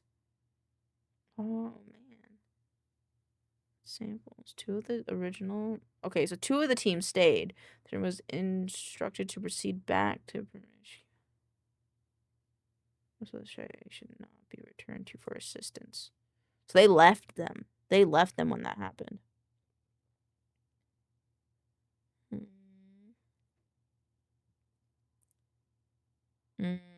Okay. Seismic activity at Site A capped at a 2.3 Richter level before petering off. Immediately following the seismic activity, a torrent of SCP-610 spores erupted from the hole and layered the area around it for a span of 50 meters. As all staff on site were in Level A hazardous material suits, the spore burst was startling but did not lead to any infections. As the eruption was being reported, both teams at Site A came under attack from aerial life forms infected with SCP-610. These organisms were captured by the remote drone video equipment and showed extremely advanced stages of infection. It is impossible to tell what they mutated from to this present state. Many of these avian creatures attacked by splitting their heads in half and clamping them against research members. Holy shit! Pulling them into the air and dropping them into the hole when holy shit! That reminds me of ass blasters from Tremors. I feel like they had like kind of the same. They were like weird fleshy things. They were weird fleshy birds. Yeah, they were like this. But like I'm presuming obviously that this one is way fleshier. But yeah, that's actually really cool. These avian infected provided vulnerable to small firearms. In dispatching them, a total of 2 research staff were lost to the hole and 1 injured due to crossfire. The injured staff was put down immediately upon showing signs of infection due to a suit breach. Before video and radio contact was lost with the remaining teams inside Site A, a second seismic event began to occur, starting out at a 1 to 1.5 range and scale. If that was an ethics committee, imagine what they were like before. Bruh. Bruh. Attention was directed at the hole to prepare for a second assault. A second spore burst erupted from the hole during the rising seismic activity. At the point where scales registered a 3 to 3.5 in force, a new unseen SCP-610. Okay, hold on. I got distracted by like I want to look up like seismic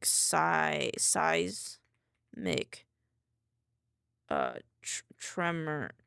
Sorry, I'm really fucking high right now. Tremors scale. Like I want to know like how bad is that? Earthquake machine. Okay, so it was minor. So it was like the first one was like, oh, the like things shook like a little bit. And then it's saying that it went to like almost light, where like things were like heavier things were shaking. You're high, I am high.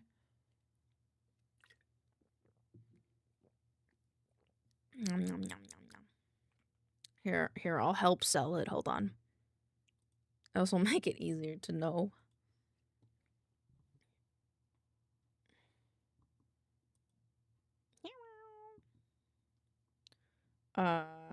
Damn. Why you say damn like that? Why are you saying damn like that? I didn't do nothing. Alright. My son was scared, so I must pull him in. Okay. Enforce a new unseen SCP-610 entity began to emerge from the hole. The only footage captured of this creature depicts an engorged human head approximately 20 times larger than normal, pressing itself out of the hole with no discernible body. Video and radio contact were lost as seismic forces increased to a 7 on scale for 2 seconds duration, then abruptly ceased. What's a 7? I know you wish chill like that. I get high every Friday. Pocky, I feel like you say this every Friday. Oh shit, this is major. Okay, so that it's starting to get into the major category. Like that jumped from almost being a light to like almost being like being in major. Okay. Further aerial surveillance of Site A hole and nightmare. And area depicts 0. Okay, wait. Further area surveillance of Site A hole. And area depicts 0 activity and no traces of the research teams or their ever having been there. Not here Fridays mostly? Oh yeah, I guess not. Yeah, I guess not. I don't know. I always like to pretend that you're here. I always like to pretend that all of chat's here and is hanging out with me. You do have to be a lot higher for that to do anything. Oh, yeah. And also, I know what that's from. That's from the fucking, that one guy, fucking, the fucking, let me in guy. Yeah, this one. The Eric Andre show, and, like, he, like, his friend. And he fucking, yeah. All personal. It would trip me up if you were saying that to me like in my ear. If my friends start like talking really loudly at me, or if they start repeating themselves when I'm this high, I get so confused. It kind of freaks me out. All personnel and equipment are considered loss. Okay. Damn, we got like 2 more. Fuck. I'm so fucked right now. Vexed if I start reading these real bad, I'm sorry. I know I was just doing okay before, but I'm fighting now. I'm fighting right now. Okay. Events regarding the discovery, research, and handling of SCP-610 rapidly degraded to a point where fail-safe options were being considered. How do you do? I have edibles. I take edibles.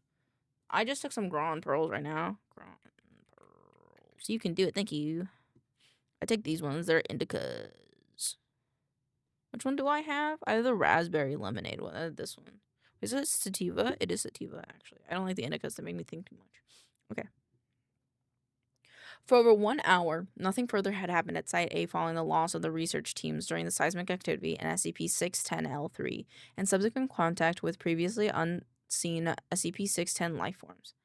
With the absence of activity at Site A, a remote drone dispatch was authorized in 2 parts. The first part would drop a remote relay device at the entrance to Site A sinkhole. I'm glad they changed it to sinkhole because man, when you say Site A hole, I think of an asshole, man.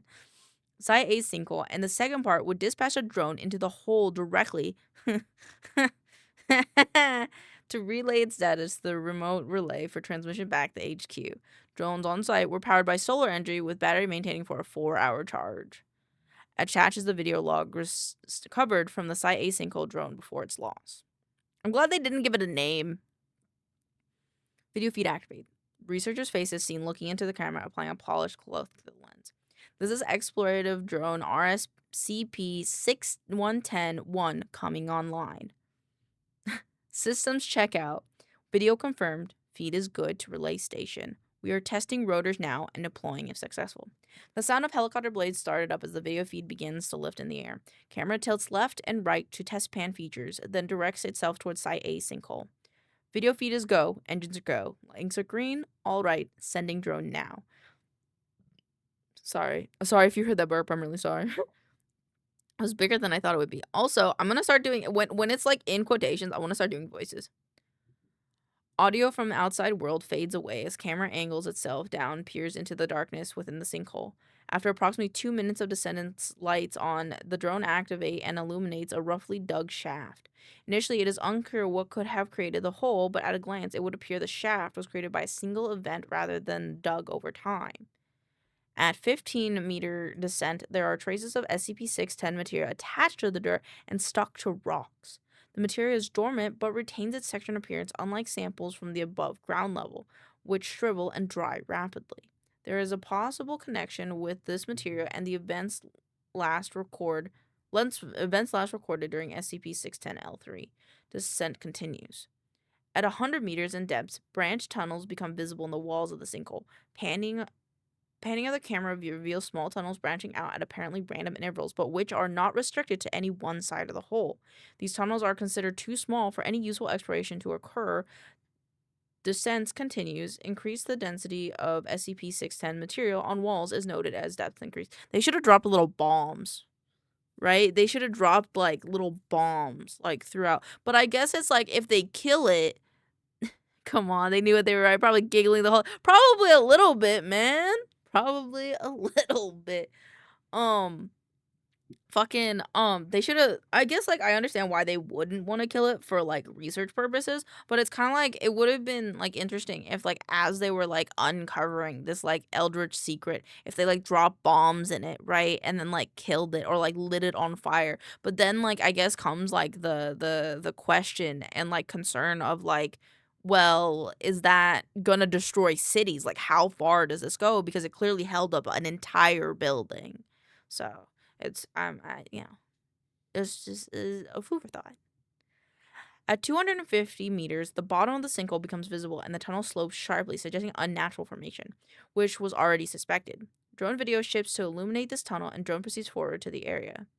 SCP-610 coats entirety of the tunnel now and is taken to keep. And now care is Secure, contain, protect applies to the anomalies as well. Oh. Oh, okay. Okay, no counter kills unless absolutely necessary. That's fair. I just think like with the what was it? With the last one, I think. No, the second one. The guys, they were like, you know, if you get infected, go out guns a-blazing, you know? And I just, you know, I think that's what made me go, they should kill it. I also have a comment on its name, but we'll go over that in a second. It's a good thing though. SCP codes the entire time now, and care is taken to keep the drone from coming in contact with any surface. Movement is detected 5 meters ahead. Lights in the drone are dimmed, and weapons come online. The RSCP-10, sorry, the RSCP-610 drone is equipped with a 5.56mm machine gun containing 50 rounds of ammo. How fucking big and or small is that, man? That's like, I guess that's not the biggest thing, but that's also not the smallest thing for a fucking drone to have, my guy. That's crazy. Okay. This is meant to be used to deter wildlife away from the drone and defend against aggression when possible, rather than dispatch a target, although it's fully capable of handling human aggressors in small groups. Camera focus turns to the moving mass of flesh ahead at around 3 meters. After focus clears, the movement appears to be coming from what appears to be deer, unaffected, wriggling in the grips of the tendrils composed of SCP-610 material. The deer is being suspended above the ground with unclear intent. The drone is moved past the trapped deer while holding it in view of the camera until safely away. Nothing occurs with the deer, and the drone proceeds past undisturbed. The previously fairly level ground of the tunnel displays large lumps and apparently random placements, roughly 5 meters ahead of the drone, roughly 30 meters past the encountered deer. Upon approaching, these lumps turn out to be similar to the infected villagers who escaped from Site A into the sinkhole after the destruction of Site C. The sound of rushing water is now detected, and the drone is pushed forward. Roughly 100 meters further into the tunnel, the sound of running water is now deafening. Drone lights revealing a stream of water, potentially from one of the adjacent rivers in the area. A sample vial is placed in the water, allowed to collect, and then released with an active tracking beacon. Cool. Later recovery of the sample indicates no SCP-610 contaminant of the groundwater. So it really is like a touch-based thing. Like it can't infect the air, it can't infect the water, but it can like grow on things. Like it kind of grows on things. There's a whole nother organization that believes every anomaly should be killed for human protection. The only ones they save are the ones that can destroy more anomalies. Forget that. That's crazy. Damn, that sucks. Cause like I kind of get this. Is like it's like everything in our world is like meant to be around us for a reason, I'd say. And it's kind of like if we go around killing it, we may be dooming ourselves, you know? The Global Cult Coalition. It's a part of the United Nations. They're in direct opposition and compete with SCP. Well, fuck them. We don't like GOC. I always believe life is a very careful web. You cannot just extinct a mass for no reason, you know? And if like, yeah, like this is bad for humans, but if we can contain it, you know, maybe it'll be helpful later on. You know, maybe we could use SCP-610 somehow to create like a microorganisms that can regrow like dying parts of people, you know, like remove cancers or stuff like that. But like, you know, this is so cool. This is so cool. The tunnel splits into two at this point. One tunnel leads around the river and then seems to slope downward, while the other is directly above a light source in the ceiling. One tunnel leads around the river and seems to slope downward, while the other is directly above a light source. Okay. The second one is selected to facilitate recovery of the drone. The second one is selected to facilitate the recovery. Oh, okay. During adjustments of the drone's flight path, it comes in contact with a portion of the tunnel coated in SCP-610, causing a deep gash from the propeller of the drone, which is already healing over the camera focuses on the impact point. The drone proceeds upwards. Fuck the Burke. Long live the serpent's hand! Long live the serpent's hand! I can't read big words. 300 meters of upward travel, taking approximately 45 minutes, results in the drone emerging into a windy section of a mountain where it is directed to stay low. Camera panning of the area reveals what may have once been a village, long since abandoned. The precise location is unclear, but it is assumed to be in the vicinity of Site B, judging from estimates in travel by the drone. The buildings here are coated in deceased layers of SCP-610, and unlike other buildings in Site A and C, which were quoted in SCP-610, these buildings appear to be constructed differently from the tissue substance. Infinite source of organs to donate. Yeah, and then that's why I think it makes sense why we would want to keep this thing alive, not only for the possibility of furthering, health science, but also because the world is a very fragile web. If we think that this is bad, there's probably an anomaly out there that's even fucking worse. And without this guy, maybe that guy would take the power, and then we'd be fucked. After a cursory scan of Site B, it is determined that there is no life here, either natural or SCP-610 related, so the drone is directed back into the tunnel. As the winds around the area make aerial recovery impossible, upon descent into the tunnel, a deep roaring sound fills the audio and feed becomes choppy as something blocks the signal. During the period in which connection to the drone is clearest, its camera and weapon are angled downward and propellers slowed in speed to allow a faster drop. Video feed becomes entirely clear for the final 2 moments before the feed is lost. Rushing up towards the drone from the area below is what appears to be a large human face stretched 20 times its proportion with no features save those created by SCP-610 material. There are eye sockets but no eyes, a mouth but no teeth. The drone fires upon this rushing mass of SCP-610, but the bullets do not deter it. Impact points remaining visible for several seconds before closing over themselves. There's no room for the tunnel for the drone to take evasion action and is swallowed by the mass. SCP-610 is considered lost until 3 hours later when feed inexplicably returns. Oh, this is just like Herbie. This is the same thing that happened with Herbie. Video feed from the drone appears to show a series of structures illuminated by one of the 2 lights on the drone. The camera pans around without instructions from the remote relays or HQ, capturing a vast number of shambling entities within the area. SCP-610 material moves over the lens of the drone, and video feed is permanently severed. Damn. Alright. Final entry. You guys ready for the final entry? This is fucking fun. Vext, I love you, bud. Thanks, twin. Please, please, please send me more of these. Okay. SCP-610-L5. Approval from Central HQ was granted a manned assault excursion into the tunnels beneath Site A to try to ascertain the extent of SCP-610's infection. The destruction of Site A and Site C have established SCP-610 can be contained and destroyed, making the source of infection top priority. The initial descent into the tunnels consists of 5 teams, 2 research and 3 assault, along with enough equipment to establish an underground base of operations. Also, just want to say, it makes sense that they do it this way, because they could have just gone in bombs blazing, but they wouldn't, of course. But they want to know, because obviously they figured out. They figured out that there are hubs for this shit. And if they kill the hubs, they kill the thing. Also, cold weather, straight up cold weather, I think it seems, not good for it. Just not sustainable for it at all.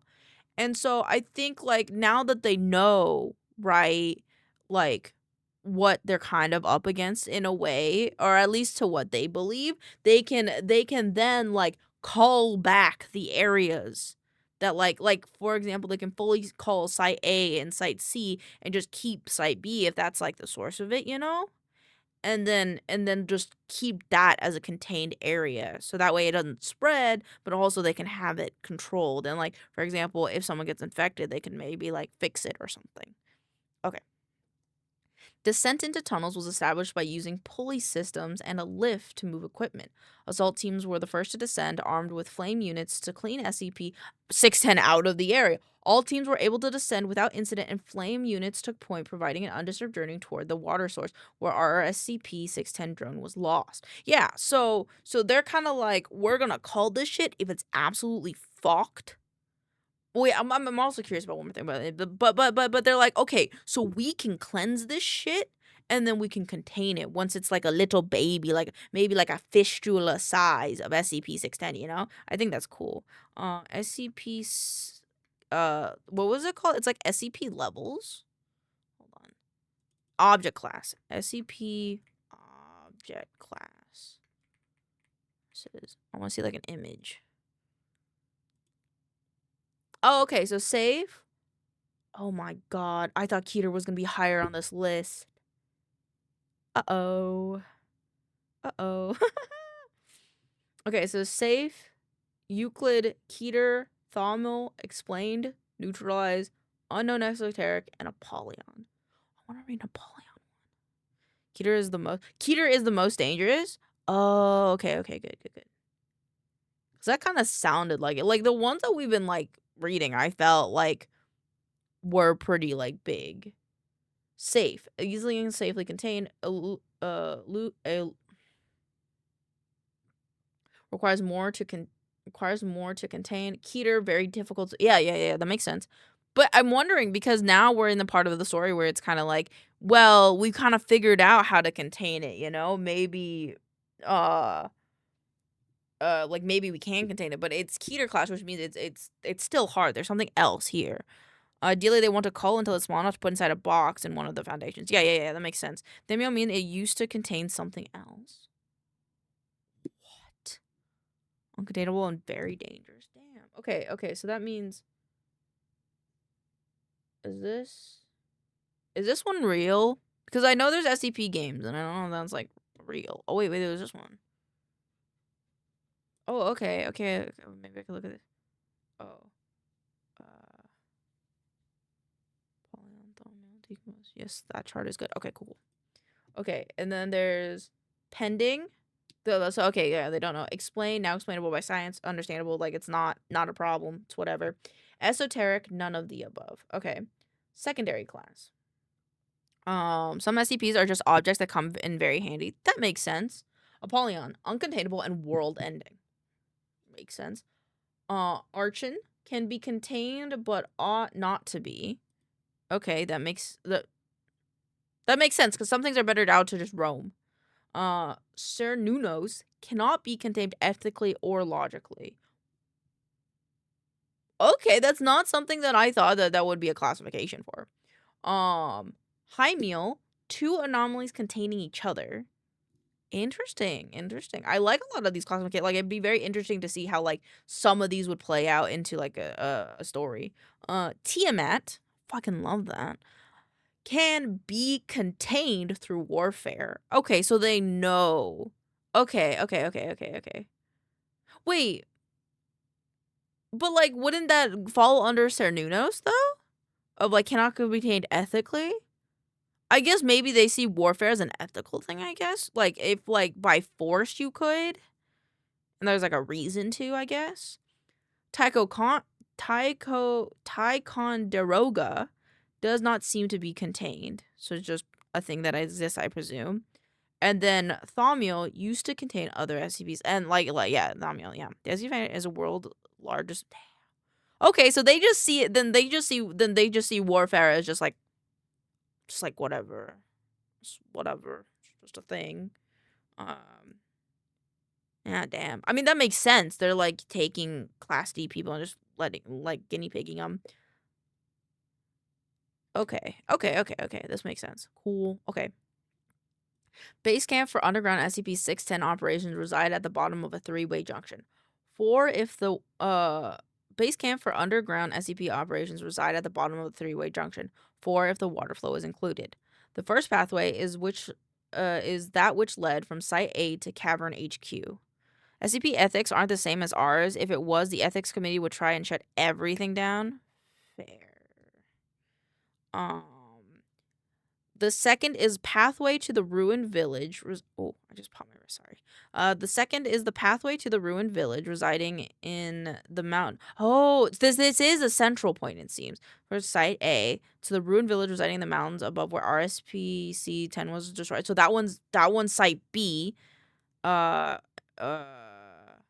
There is like 3 SCPs without huge ethical issues in containment lamo. I wanna, I'm not, dude. Think I'm a little looser. That's fair. But dude, like the fucking, I love that. That's so fucking sick. I want to read more. Okay. The third pathway heads west and seems to follow the flow of water for an unknown distance. That one probably leads to Site C, if I had to guess. SCP Milk, aka maincoow classified safe. Bro, wait, I fucking love that. Wait, can we have SCP Milk like days? Oh shit, dude, that'd be fucking sick. Hold on, I gotta write this down. No, I gotta put this in the Discord. I'm gonna forget. Hold on, in the Discord, because I check it. I gotta look at that. Dude. What if we have SCP like Milk, aka, oh my god, she would be eluded by. You call me safe? Requires more to contain. I don't know how I feel about either of these. But then we could, like, every time we read, oh my god, we're gonna do that. Hold on, can we do that? I'll write a list over the weekend. Yes! Yeah, give me a good list to, like, start off, because I wouldn't be surprised if I end up just going through all of them. SCP Milk, listen, Fredo, you gotta get on the game. You missing the story. Okay, hold on. Catch the containment level? Isn't the classification the containment level? The deadly safe classifications? Deadly safe? What? Hold on. Let me open my One Piece. Euclid can shift to either safe or Keter temporarily. You think I'm Euclid? That's really cool. Cause I do have a dark side. Even though you might not believe me by the way I sound like a little baby right now, but still. Be cool. SCP-M1LK. I like that because the M just I don't know why, but made me think of MK Ultra. Depending on how they act fair. Okay, I'm gonna use this. It's gonna be my template, but I'll like fix it later. Okay, I'll fix it at the end because I want to finish the story. Base camp for underground SCP-610 operation resides at the bottom of a 3-way junction. 4 if the water. Oh, I read that. Sorry. The cabin area here. Okay, I found it. I recall they are just numbers. Nah, like they have names. I think they all have like technical names. Your dark side is as dark as a light coffee, 10 creepers. Listen, just because I don't like the bitterness of coffee sometimes doesn't mean I'm just a fucking frappuccino hoe, you know? And while my orders may mostly just be frappuccinos, because like only sometimes do I really crave the bitterness of coffee, doesn't mean nothing. The cavern area here is quite large, and it's supported by a number of rock formations that are coated with decayed SCP-610 material. The state of this material suggests great age and appears to reinforce the structural supports. Whether this is intentional or coincidental is unknown. The 2 research teams split activities between building cavern HQ and collecting sample of SCP-610 in various states. You blush quite a bit. Are you drunk? I'm high as a motherfucker. It's okay, we love all your sides. Yippee! Because I'm Corvus, so I got a lot of those. No contagious materials were detected within this area, and the creature recorded by unmanned drones. The creature recorded did not appear at any point to cavern staff. Of the 4 research teams, 3 were ordered to proceed down the unexplored pathway, while an aerial drone was prepped for a second recon on the vertical shaft. SCP-610 infection did not appear. SCP-610 infection did not appear in the 3rd pathway until approximately 3 kilometers, and serious infection did not appear until 16 kilometers in. Okay. Even after the length traveled by the assault teams, no SCP-610 infectious life forms were encountered, and the fleshy material coating the cavern walls posed no threat to the team. The most significant report at this time were the increasing thickness of material suggesting a source, and the complete lack of SCP-610 contaminant in the water. As a test, a sample of SCP-610 was cut away from the cavern wall and placed in the flow of the water. It exhibited no unusual reaction, but was quickly swept away by the current. At 20 kilometers in, the leader of the assault teams requested a transport buggy dispatched to them. One was available at the above ground HQ. However, it would take time to move it into the HQ cavern and then remote drive it to the teams. Rations provided to the assault teams were sufficient, so a camp was established while the buggy was moved and readied. What the fuck? I am slightly taller than hell. What the fuck? So they're like halfway to the next closest large city. Really? Bro, on God, dude. That's what I'm saying. It's like it's a big old network. And like if it's next to a city, then like if they probably like can contain it, but they can't fucking move it because like it'll just destroy a whole city, you know? I think that's fucking crazy. During this time, an aerial drone was also sent to explore the vertical shaft. The results of this exploration were placed on hold with the arrival of the buggy at Cavern HQ, and ultimately concluded in document redacted. Ooh. Wait, what? I want to read that document. Okay. The buggy was navigated to the assault team encampment with no events en route. However, upon arrival in preparation to continue the expedition, the assault team came under attack by a number of large SCP-610 infected life forms that emerged from the area ahead of them. Video recovered from the assault team camera showed them cut off guard as the SCP-610 infected made no sound and were undetectable.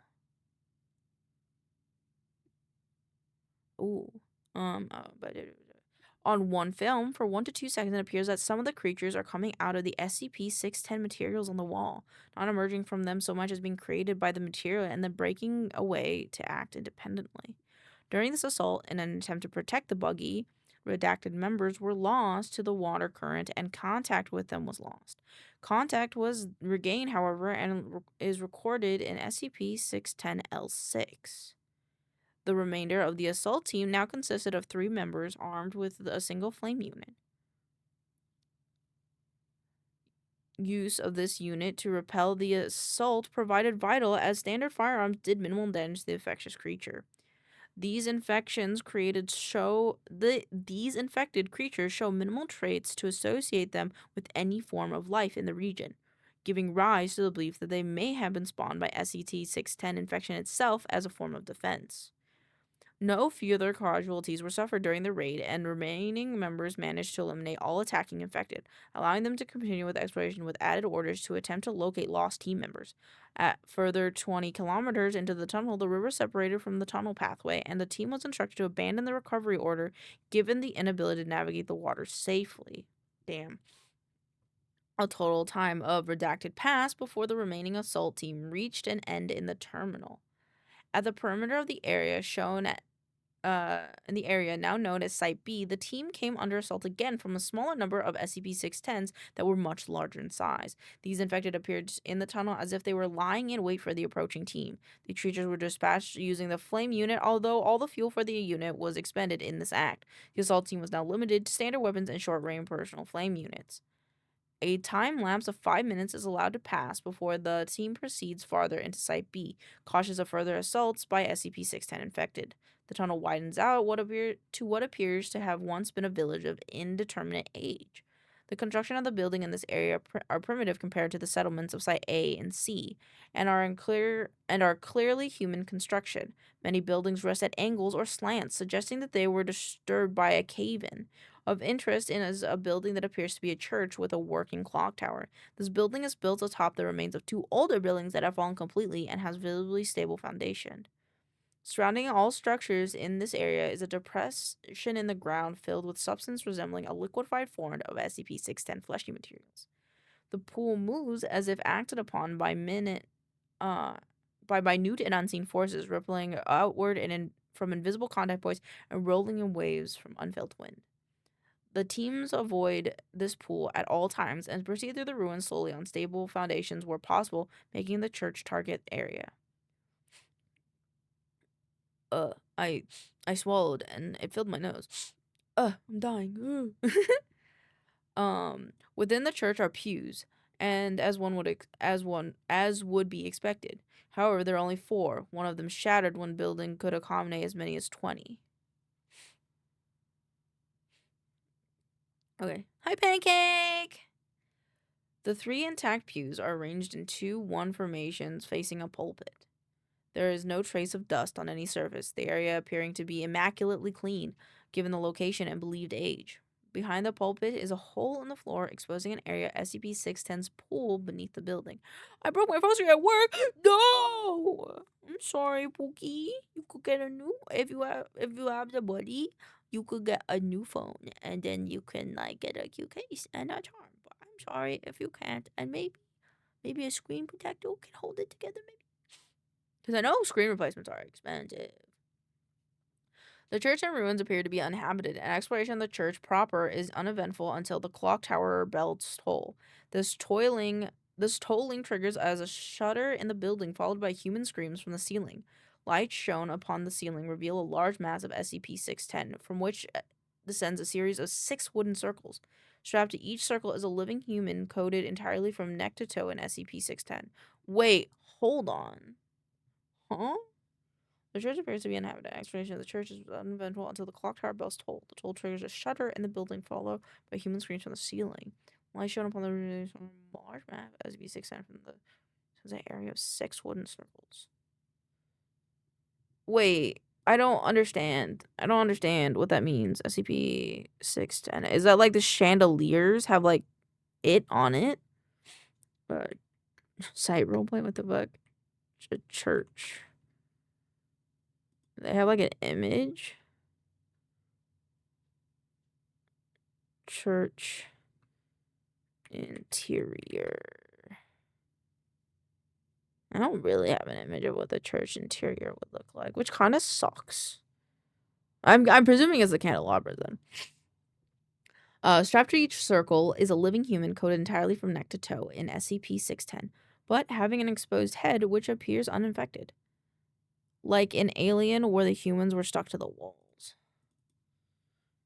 Alien humans on the walls.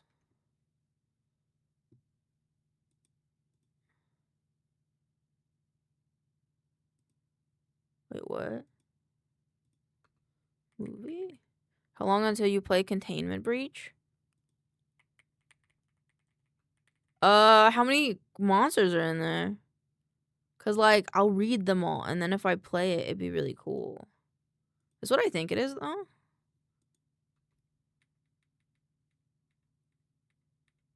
I think I've played this one before, but I didn't know what was happening, and the only thing that I could do was second image. How long was the second image? Wait, the second image. Wait, what? Wait. Oh, wait, this one? Ew. Ew. Ew. But yeah, I want to read all of them. These human captives scream as the bell continues to toll and the circles move to the ground. The team begins to move towards one to investigate when an unknown creature circles from outside the building, prompting them to take whatever cover in the shadows near the pulpit. Light sources are extinguished, pitching in the entire area into darkness. No vision is left off to avoid revealing the team's location. But, ew. Sounds continue to emit from outside of the church, drawing closer but lower than the frantic screams of the captive humans. At least one noticed the team as the captive humans often called out to be saved.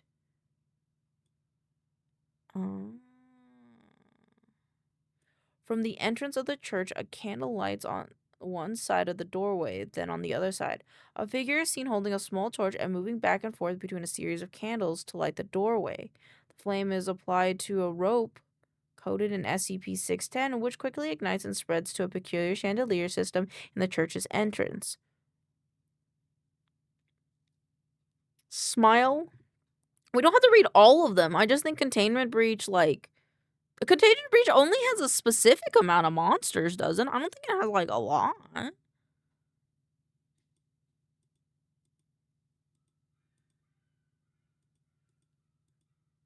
Yeah, I've played this one. I just don't know what happened. Like, because I don't know how, like, what this game is about, I remember running around but not knowing what was happening. At all. Like a dozen? Yeah, so, like, we could read those dozen. Or we could play a different SCP game and then read about the ones in there, you know? The light from the system illuminates most of the crosses, but does not reach the team's hiding place. Those captive who appear in the light Those captive who appear in the light do not show standard signs of being colored of the beige color SCP-610 infection, but instead are wrapped in a red variant in which show signs of constant motion rippling across itself in waves. Walking into it knowing what you will face will kind of spoil it. 5K is supposed to be one of the best. No, because then I'll feel immersed, because I'm presuming that the SCP-5K, you're probably working as one of the, like, what do you call it? Like, one of the assault teams, right? Oh shit, I remember you telling me about this. Would my friend Body get it with me if I bought it for him? What's the Omni edition? What's the Omni edition? Access to future DN pre-order access. Oh, you're at MTF? Mother the fuck MTF SCP. What does that mean? It's the only way I need to play it, but I don't want to do it solo. Mobile task force. Oh, wait, what? Mobile task force are elite units comprised of personnel. I'd be down to play with you sometime, Vexed. Okay, we go back. Wait, hold on, let me ask my friend. I actually really like this idea that we're having right now, so I really want to do it. So, like, hold on. I bet he's fucking online. That fucking... Yo, would you play SCP-5K with me on stream if I bought it for you? Okay. From outside of the church, okay. From outside the church, so they're going and all affected to the church. Okay, no. From outside the church, a flood of SCP-610 infected shambles quickly into the area, ignoring the man who lit the candles and stands in the middle of the room. They proceed to the captives on the wooden circles and begin to pull at the red SCP's masses, resulting in further screams and cries. From what can be gathered from the returned video feed, the red SCP-610 seems to be connected to the captives and is using them as a source of sustenance that and then uses to grow and feed the normal SCP-610 infected. Okay. Overly zealous infected tear at the red mass too hard, which results in pulling skin and tissue from the human captive beneath. This exposed area is quickly covered by the red mass, which then grows in size, feeding like it. This continues for approximately 6 minutes, at which the time candle-bearing figure sounds a gong and infected entities move to the pews. There's several more creatures than seats, but none of them move past the foremost pews. The figure who sounded the gong does not move, spontaneously collapsing as if made from hollow clay. From the pulpit area, activity is noticed as a pillar of SCP-610 flesh rises through the hole and extends directing itself toward the gathered creatures. No sound is heard, no motion is recorded once a pillar stops. This is crazy. It's like, what's up, Trailer? What's up, Pookie? Pookie, I know you were here earlier. This is like they're having their own sermon. Like, it's interesting how, like, they are living their own lives, you know? It's like they're their own civilization, and they know what they're doing. It's just not something that we can understand. Okay, this silent period persists for 10 minutes without even the human captives making a sound, having fallen silent at an unknown point. I think I'd shit my tactical pants if I was... Oh, yeah, me too. I would have fainted. I would have been like, that's it for me. What? The pillar of SCP-610 retracts into the hole it emerged from without any warning, prompting the departure of the infected from the building.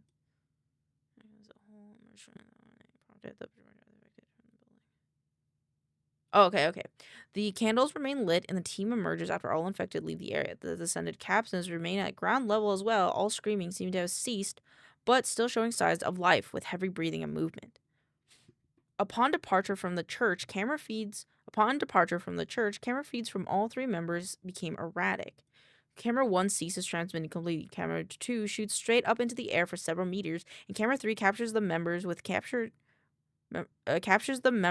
Camera 2 being flung up by a tendril that emerges out from the ground itself, swinging them out of sight onto the other side of the ruins. Camera 1's feed is restored and displays SCP-3 camera zoning running briefly in the direction of the lost team member, only to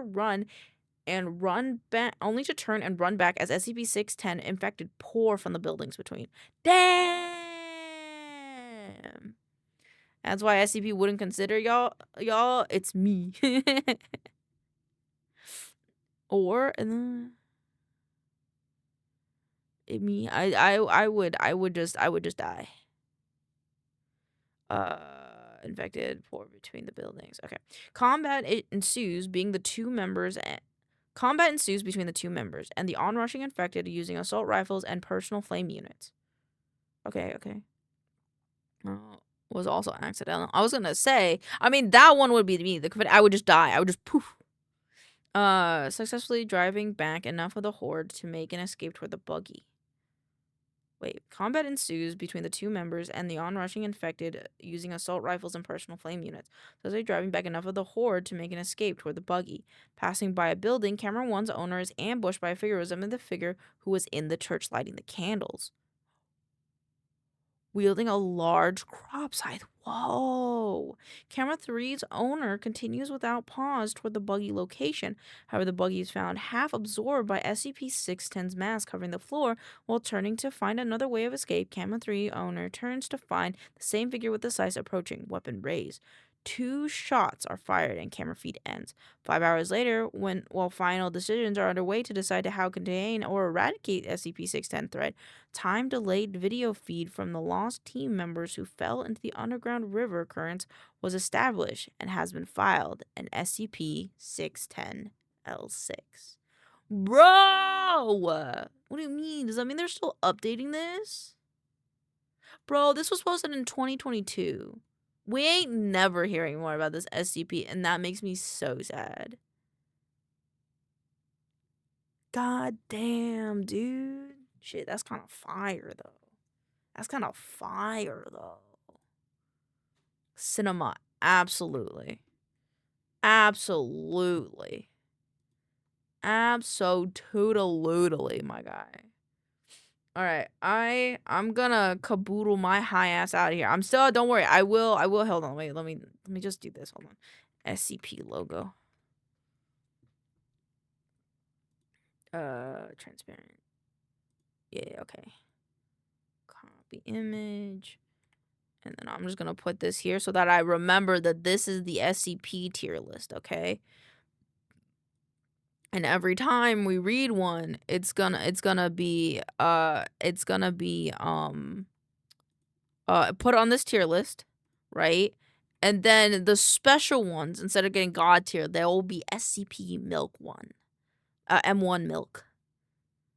M1LK. You know? It'll be cool.